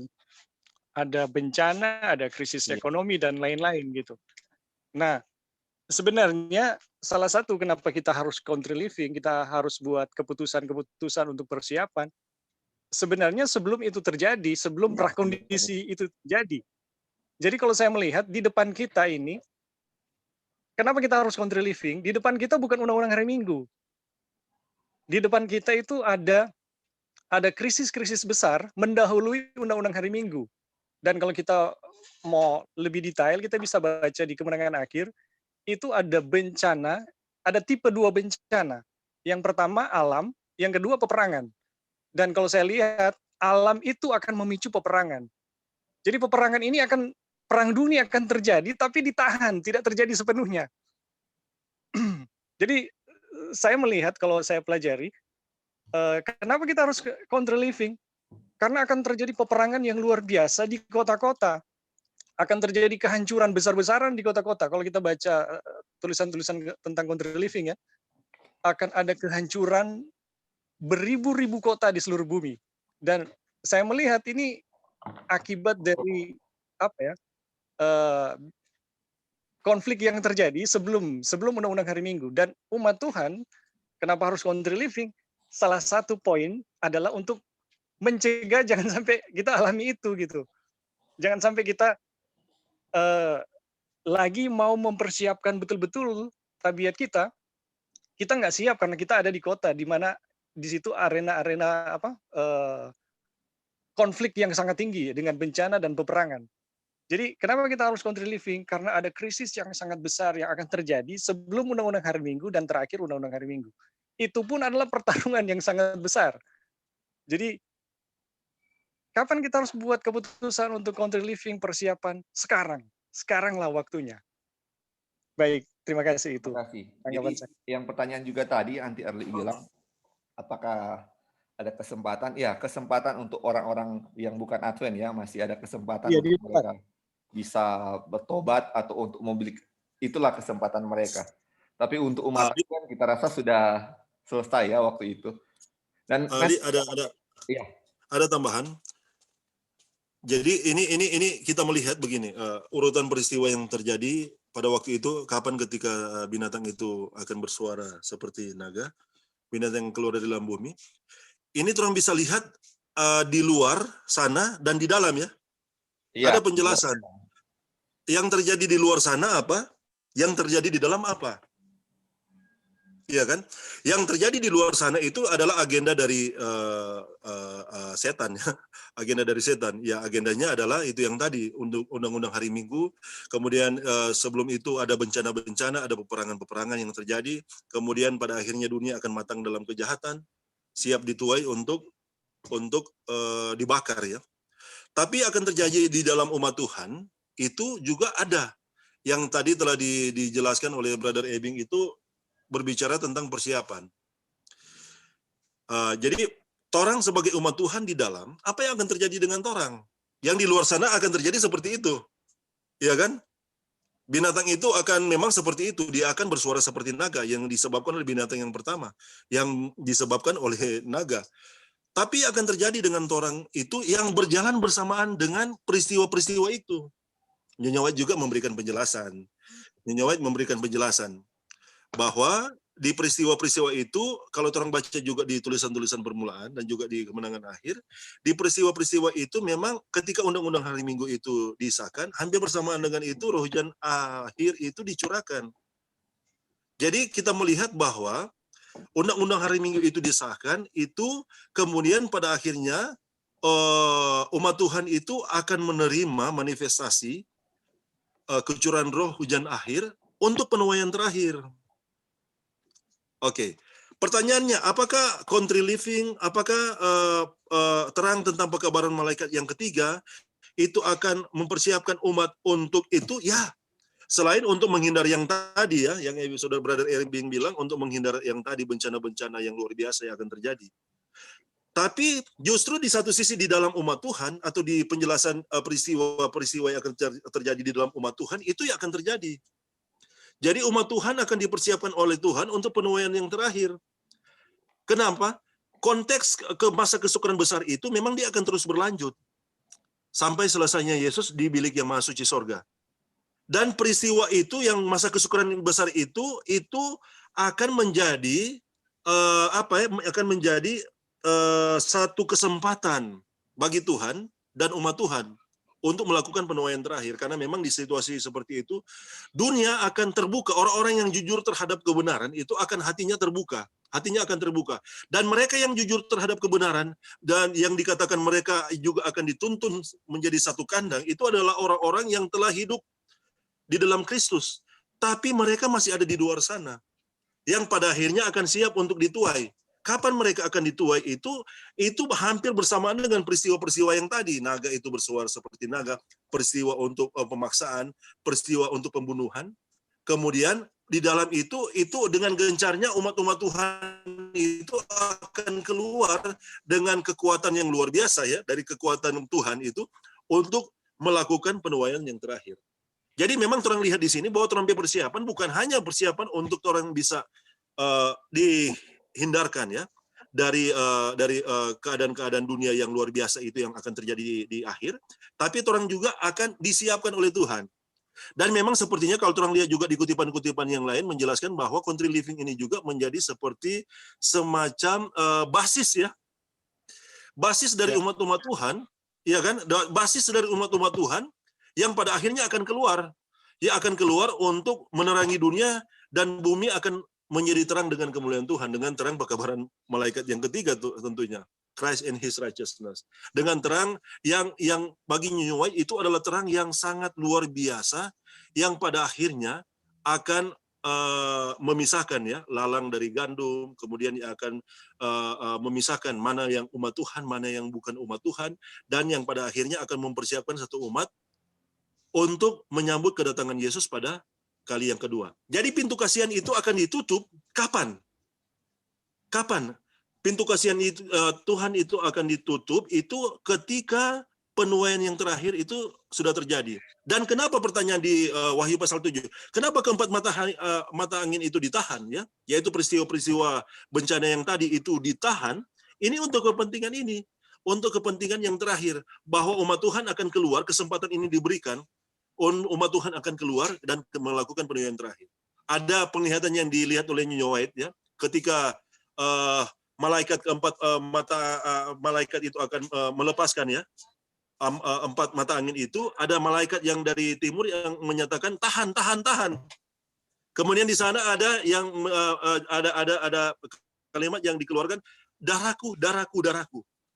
Kenapa ini ditahan? Ini sekali lagi untuk kepentingan umat Tuhan. Nah, orang kan di akhir, kalau orang di eskatologi itu di peristiwa eksam, orang adalah umat Tuhan yang adalah buah sulung.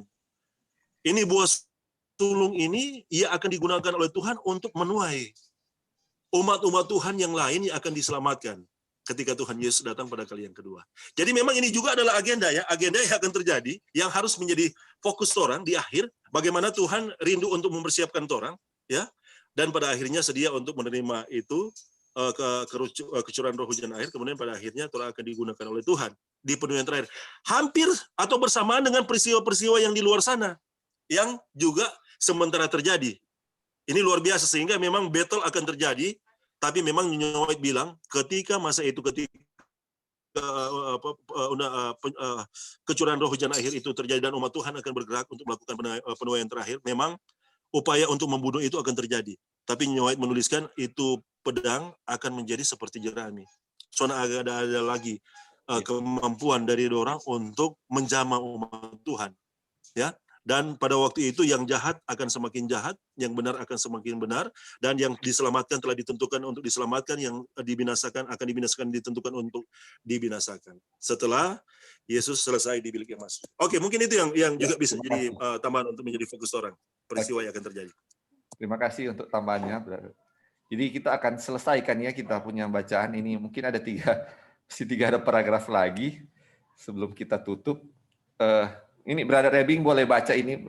Ini lanjutan yang tadi ya, supaya kita dapat dia punya maksud di sini. Sebelum kita kemana? Ya, silakan. Ya, kedengaran? Ya, bisa. Sekarang apakah mujizat ini semuanya dilakukan secara terbuka dengan jelas melawan Tuhan? Apakah itu yang pura-pura mereka lakukan? Jemaat berkata, tidak. Apakah yang dilakukan mereka secara terbuka? Mengaku menyangkal Kristus? Jemaat berkata, tidak. Lalu, siapa mereka? Mereka yang mengaku sebagai Kristus, mereka yang mengaku sebagai Kristus, Kristus palsu akan bangkit dan akan menunjukkan tanda-tanda dan keajaiban yang besar. Ini akan dilakukan oleh mereka yang mengaku bahwa mereka adalah wakil dari Kristus dan bahwa Kristus menyertai mereka dan bahwa Tuhan ada di sisi mereka. Tetapi itu akan disangkal dan akan diketahui bahwa tidak demikian oleh mereka yang mengenal Tuhan. Wow. Tetapi tentangan ini akan dibuat. Akan ada pertentangan. Apakah Tuhan adalah Tuhan atau apakah matahari adalah Tuhan? Matahari adalah Tuhan Baal. Ujian yang memutuskan hari itu di antara orang-orang bahwa Elia adalah abdi Tuhan, bahwa Tuhan adalah Tuhan yang benar dan bukan matahari, bukan Baal. Ujian itu adalah api turun dari langit. Waduh. Ya, Bro. Bro, kayaknya kita baca selesai supaya akan dapat dia punya ini ya. Dia punya maksud. Boleh selesaikan, Bro.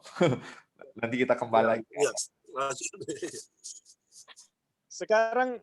Sekarang ujian itu datang lagi, tetapi kali ini akan dilakukan untuk menipu. Waduh. Dan itu akan dilakukan oleh mereka yang sekarang mengaku sebagai milik Baal, atau lebih tepatnya mereka yang sebenarnya adalah hamba Baal, tetapi mengaku bahwa Baal itu adalah Tuhan, yaitu setan, tentu saja. Dan mereka akan memberikan tantangan itu kepada Anda dan saya. Sekarang, Anda mengatakan bahwa Alkitab adalah firman Tuhan, Anda berdiri di atasnya, ya Pak. Anda mengatakan bahwa Tuhan adalah Tuhan Anda, ya Pak. Dan bahwa Sabat harus dijaga, karena itu adalah tanda apa itu Allah bagi manusia, dan apakah Kristus bagi manusia. Sekarang, sebuah ujian telah dilakukan. Sekali sebelum memutuskan pertanyaan ini, itu adalah api yang turun dari langit. Di situ akan diputuskan bahwa Tuhan adalah Allah yang benar. Sekarang kami menawarkan kepada Anda atas persoalan Anda sendiri hari ini tantangan yang sama. Kami katakan kepada Anda bahwa kami menantang Anda untuk keputusan ini. Kami memberi Anda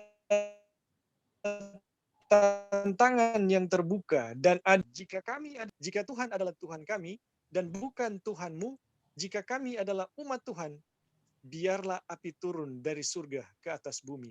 Bro, terakhir ini, baru nanti dia punya pandangan akan lebih jelas ya. Baru satu kali. Ya, sekali. Yang terakhir ini. Lalu bagaimana api datang? Dia melakukan mujizat-mujizat yang besar sehingga dia menurunkan api dari langit ke bumi di hadapan manusia. Manusia akan melihatnya dan dilakukan untuk memutuskan pertanyaan ini, untuk memutuskan bahwa mereka adalah umat Tuhan, bahwa mereka adalah umat Tuhan.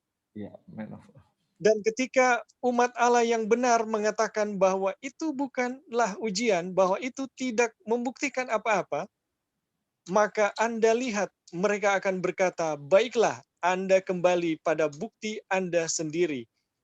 Anda berkata, Anda percaya Alkitab, Anda berkata itu adalah fondasi Anda, dan Anda setuju bahwa itu memutuskan pertanyaan ini sekali.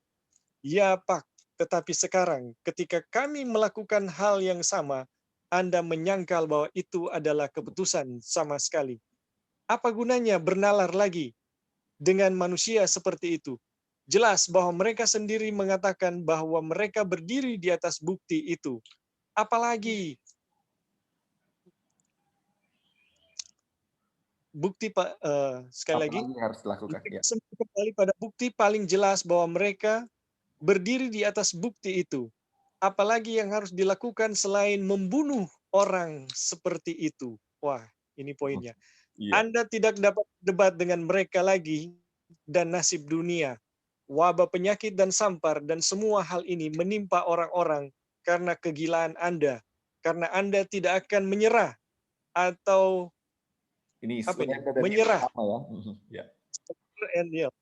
Kamu keras kepala. Anda akan mendapatkan cara Anda sendiri sekarang untuk menyelamatkan orang-orang yang hidupnya berharga. Satu-satunya hal yang dapat kami lakukan adalah menyisihkan Anda.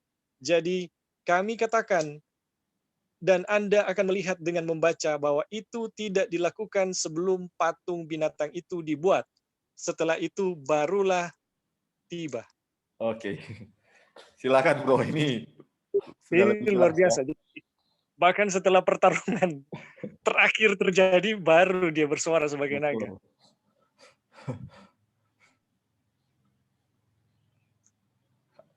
Halo Bro, ya. Ya, ya. Ada Lanjut, mau tambahkan lagi? Nah. Sudah ya. Oh. Ya, jadi ini sudah jelas ya, saudara-saudara. Jadi ini dilakukan secara, jadi pertama-tama mereka mengaku sebagai umat, sebagai Yesus ya, atau ini bilang mengaku mereka sebagai Kristus atau mengaku sebagai wakil-wakil Kristus. Inilah yang bilang Kristus palsu akan muncul ya. Mereka akan membuat suatu mujizat yang kalau dulu waktu di zaman Elia lah yang berdoa meminta apa? Api turun dari langit kan, membakar korban bakaran itu. Dan sekarang terbalik, mereka yang berdoa dan menurunkan api dari Tuhan. Terus mereka akan bilang gini, kamu kan percaya Alkitab. Kita bilang, ya kita percaya Alkitab. Kita berdiri di fondasi Alkitab. Terus sekarang mereka menunjukkan apa yang Alkitab bilang kan, api turun dari langit. Tetapi ketika api turun dari langit, orang-orang yang percaya apa? Itu bukan bukti bahwa hari Sabat misalnya ya, hari Sabat sudah diganti. Kami tidak percaya itu. Terus sekarang mereka bilang, kamu bilang itu belum ujian, sudah ada apa namanya? Kita sudah kasih lihat tanda-tanda yang dalam Alkitab, kamu tidak percaya. Terus mereka bilang kan, ini orang-orang ini selain sudah kasih bukti itu, apalagi yang kita melakukan kepada mereka selain bunuh orang seperti ini. Ini sudah ada wabah. Ini kita pas bilang lihat wabah, kayak apakah ini termasuk corona juga ya? Ini sudah ada penyakit wabah, ada nasib dunia di tangan ini, dan orang-orang ini semua terjadi gara-gara orang ini. Sudah ada mujizat pun mereka nggak percaya. Mereka tidak mau menyerah dan terlalu apa? Keras kepala. Apa yang mau dilakukan selain membunuh ini? Makanya inilah ini untuk dibilang untuk menyelamatkan orang-orang, katanya untuk menyelamatkan orang-orang yang hidupnya berharga atau penduduk bumi. Satu-satunya hal yang dapat dilakukan adalah apa? To put you out of the way, atau singkirkan kita ya. Atau umat Tuhan harus disingkirkan supaya ini semua kayak wabah penyakit atau apapun bisa terhindar. Itulah yang jadi. Makanya ini speak as dragon atau berbicara seperti naga, itu adalah apa? Hal terakhir yang akan dilakukan. Hal yang terakhir akan dilakukan. Iya. Brother Lali ada tambahan untuk bagian ini? Silakan, sebelum kita tutup. Ya, silakan. Oke, jadi memang sepertinya ini akan berulang ya. Apa yang dialami oleh Tuhan Yesus dan umat-umat Tuhan di sepanjang zaman, di zaman khususnya zaman kepausannya, itu akan terulang ketika perintah untuk membunuh itu akan dikeluarkan dan Amerika akan bersuara seperti naga. Nah, sepertinya ada tuduhan di sini ya. Ini ada tuduhan, sebagaimana pada waktu zaman Yesus, ketika Yesus dituduh bahwa dia menghujat Allah dengan mengampuni dosa, dan juga dengan alasan itu dorang bunuh Pak Tuhan. Ini sepertinya alasan yang sangat rohani yang digunakan pada waktu itu ya. Alasan yang sepertinya rohani.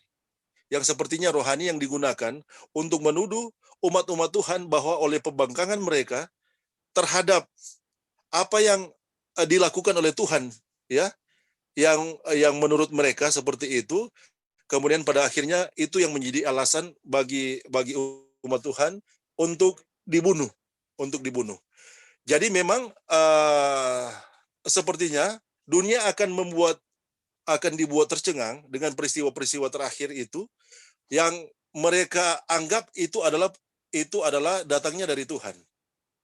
Dan kalau orang lihat memang ada satu penjelasan Nyonya White di Kemenangan Akhir ya, kita selalu lupa DP itu tapi di sana ada bahwa ada satu panggilan yang diserukan ya, tentunya dari kepausan untuk kembali setia kepada Tuhan. Nah, seruan untuk setia kepada Tuhan itu adalah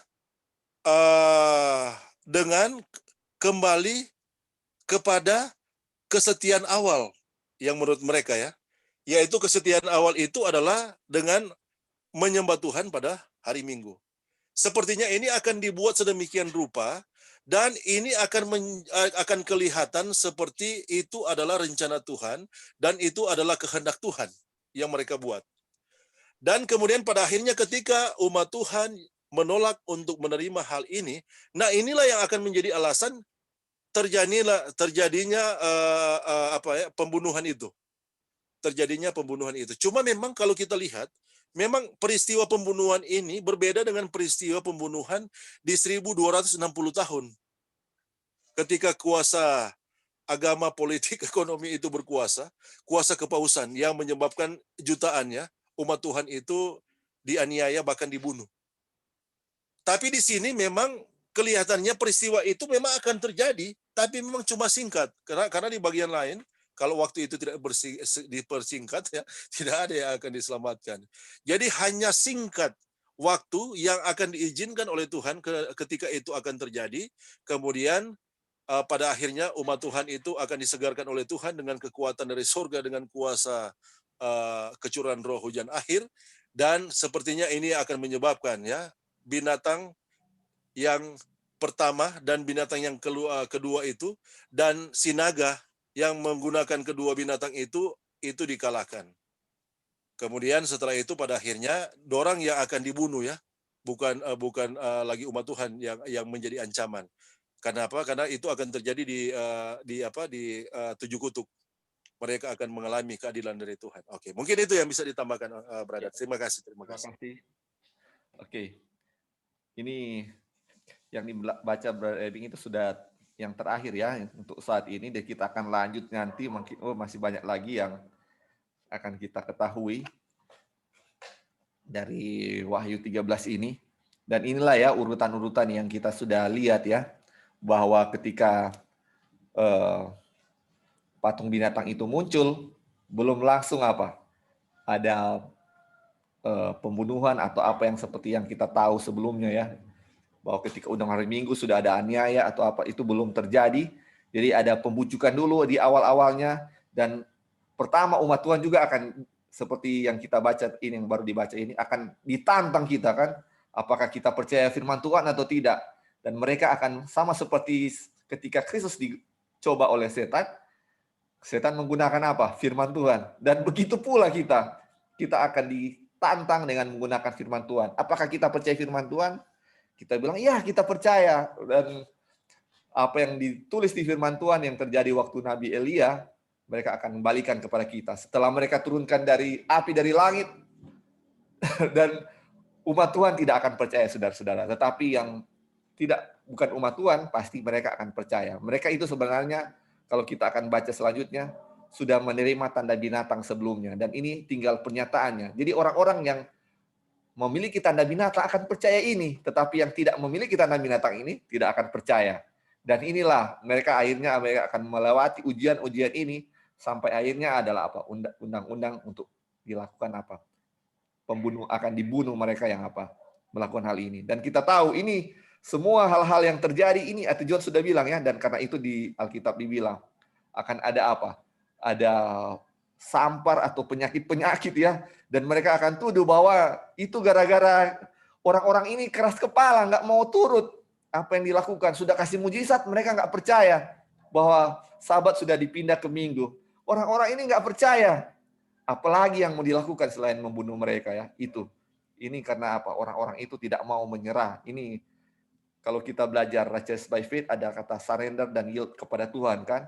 Tetapi ini surrender dan yield kepada bumi atau kepada dunia ya. Kalau kita nggak tunduk kepada mereka, masih keras kepala, terakhir adalah apa? Kita akan dibunuh atau akan disingkirkan. Inilah ya dia punya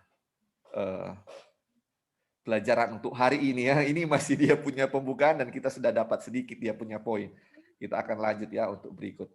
Oke, sebelum kita tutup, silakan ada yang mau kasih tambahan atau pertanyaan, silakan. Ada yang mau kasih? Kita boleh tambah. Ya, silakan. Oke, jadi memang kita di sini telah mulai diterangi dengan peristiwa-peristiwa yang akan terjadi ya, sebagaimana yang dijelaskan di dalam Wahyu 13. Kemudian apa yang akan terjadi di luar sana dan apa yang akan terjadi di dalam torang sebagai umat Tuhan. Nah, memang bagi kita fokus yang harus orang fokuskan ya, memang mempelajari ini adalah membuat kita dikuatkan bahwa kita on the track ya. Kita berada di jalur yang benar, sementara berada di jalur yang benar. Tapi juga kita akan lebih memfokuskan ke dalam sehubungan dengan terampil persiapan. Karena memang orang akan mau tidak mau atau suka tidak suka, orang akan terlibat di dalam konflik ini. Ya, ini akan orang terlibat di dalam konflik ini. Nah, orang akan digunakan oleh Tuhan di dalam peperangan ini, kemudian pada akhirnya akan menyebabkan kuasa itu akan dikalahkan. Nah, bagian dari persiapan ini yang sebagaimana yang telah dijelaskan tadi, memang kalau ini adalah panggilan bagi orang ya untuk mempersiapkan diri, orang akan menyerahkan terampi kehidupan untuk dipersiapkan oleh Tuhan. Nah, memang itu yang tadi mungkin ada satu pertanyaan yang penting ya, apakah orang nanti akan bersiap ketika undang-undang hari Minggu itu disahkan dan kemudian pada akhirnya orang akan pulang atau orang akan bukan pulang ya, orang akan menghidupkan terang. Ia akan mempersiapkan orang untuk menerima kecurahan roh hujan akhir. Ya kan? Nah, yang akan orang lakukan itu mulai dari saat ini. Persiapan itu orang lakukan.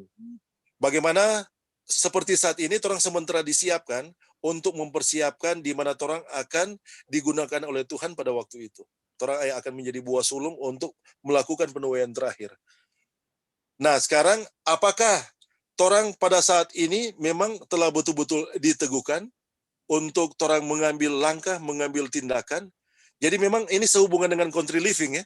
Kalau sehubungan dengan country living bagi kita, dimanapun orang berada itu orang bisa jadikan tempat untuk menghidupkan terang itu. Jadi yang ada mungkin di Amerika ya, yang ada di mana saja, yang ada di Tondano dan yang ada Brother Eving di Pangi, orang bisa gunakan tempat di mana orang ada untuk mempersiapkan hal itu. Bagaimana orang dipersiapkan oleh Tuhan untuk menerima curahan roh hujan akhir itu dengan terang country living dan terang pegabaran malaikat yang ketiga. Jadi memang ini adalah langkah yang harus orang buat. Jadi mungkin yang di Amerika, boleh mungkin cari-cari tempat yang boleh bisa dijadikan untuk country living, dan orang yang ada di sini. Brother Ebing telah menentukan untuk country living di Pangi, dan memang kita juga sebuah pesan tanpa di sana untuk nanti. Memang ada tanpa di sini, kita ada country living tanpa di sini, Kobong di sini, yang dekat dengan Tondano, cuma sekitar Tondano. Tapi kita juga akan mau bilang Pak Brother, kita sementara bilang Pak Brother Ebing, untuk kalau boleh kita mau ada tanpa di sana. Karena memang kalau di sini juga itu kan dampak dari bencana itu terjadi, semua pindah di sana. Semua pindah di Pangi. Tapi sementara menghidupkan terang itu. Iya. Dan menerima manfaat dari terang itu. Oke, mungkin itu Lali untuk terang persiapan ya, untuk terang persiapan. Baik, terima kasih. Memang semua harus dipersiapkannya, bukan sudah ketika undang-undang hari Minggu baru kita mempersiapkan itu semua ya. Inilah saatnya untuk persiapan itu semua ya, puji Tuhan. Ya, silakan Brother, silakan. Jadi sehubungan dengan apa yang mau terjadi dengan umat Tuhan, bahwa betul sekali bahwa kita persiapan harus sebelum undang-undang hari Minggu. Nah, sekilas kalau kita pernah baca, kita semua pernah membaca kutipan mengenai kebangkitan kebangunan rohani yang belum pernah disaksikan kemudian terjadi, itu Ellen White tulis itu di tengah-tengah peperangan dan bencana-bencana. Jadi ketika bencana-bencana terjadi, sebelum Undang-Undang Hari Minggu ada bencana-bencana. Jadi ketika dunia bencana, krisis, di situ terjadi kebangkitan kebangunan rohani yang belum pernah disaksikan. Dan Ellen White mengatakan, saya senang melihatnya. Dan saya duga kemungkinan besar penglihatan Ellen White bahwa General Conference rapat kemudian dipenuhi oleh Roh Kudus itu adalah saat itu.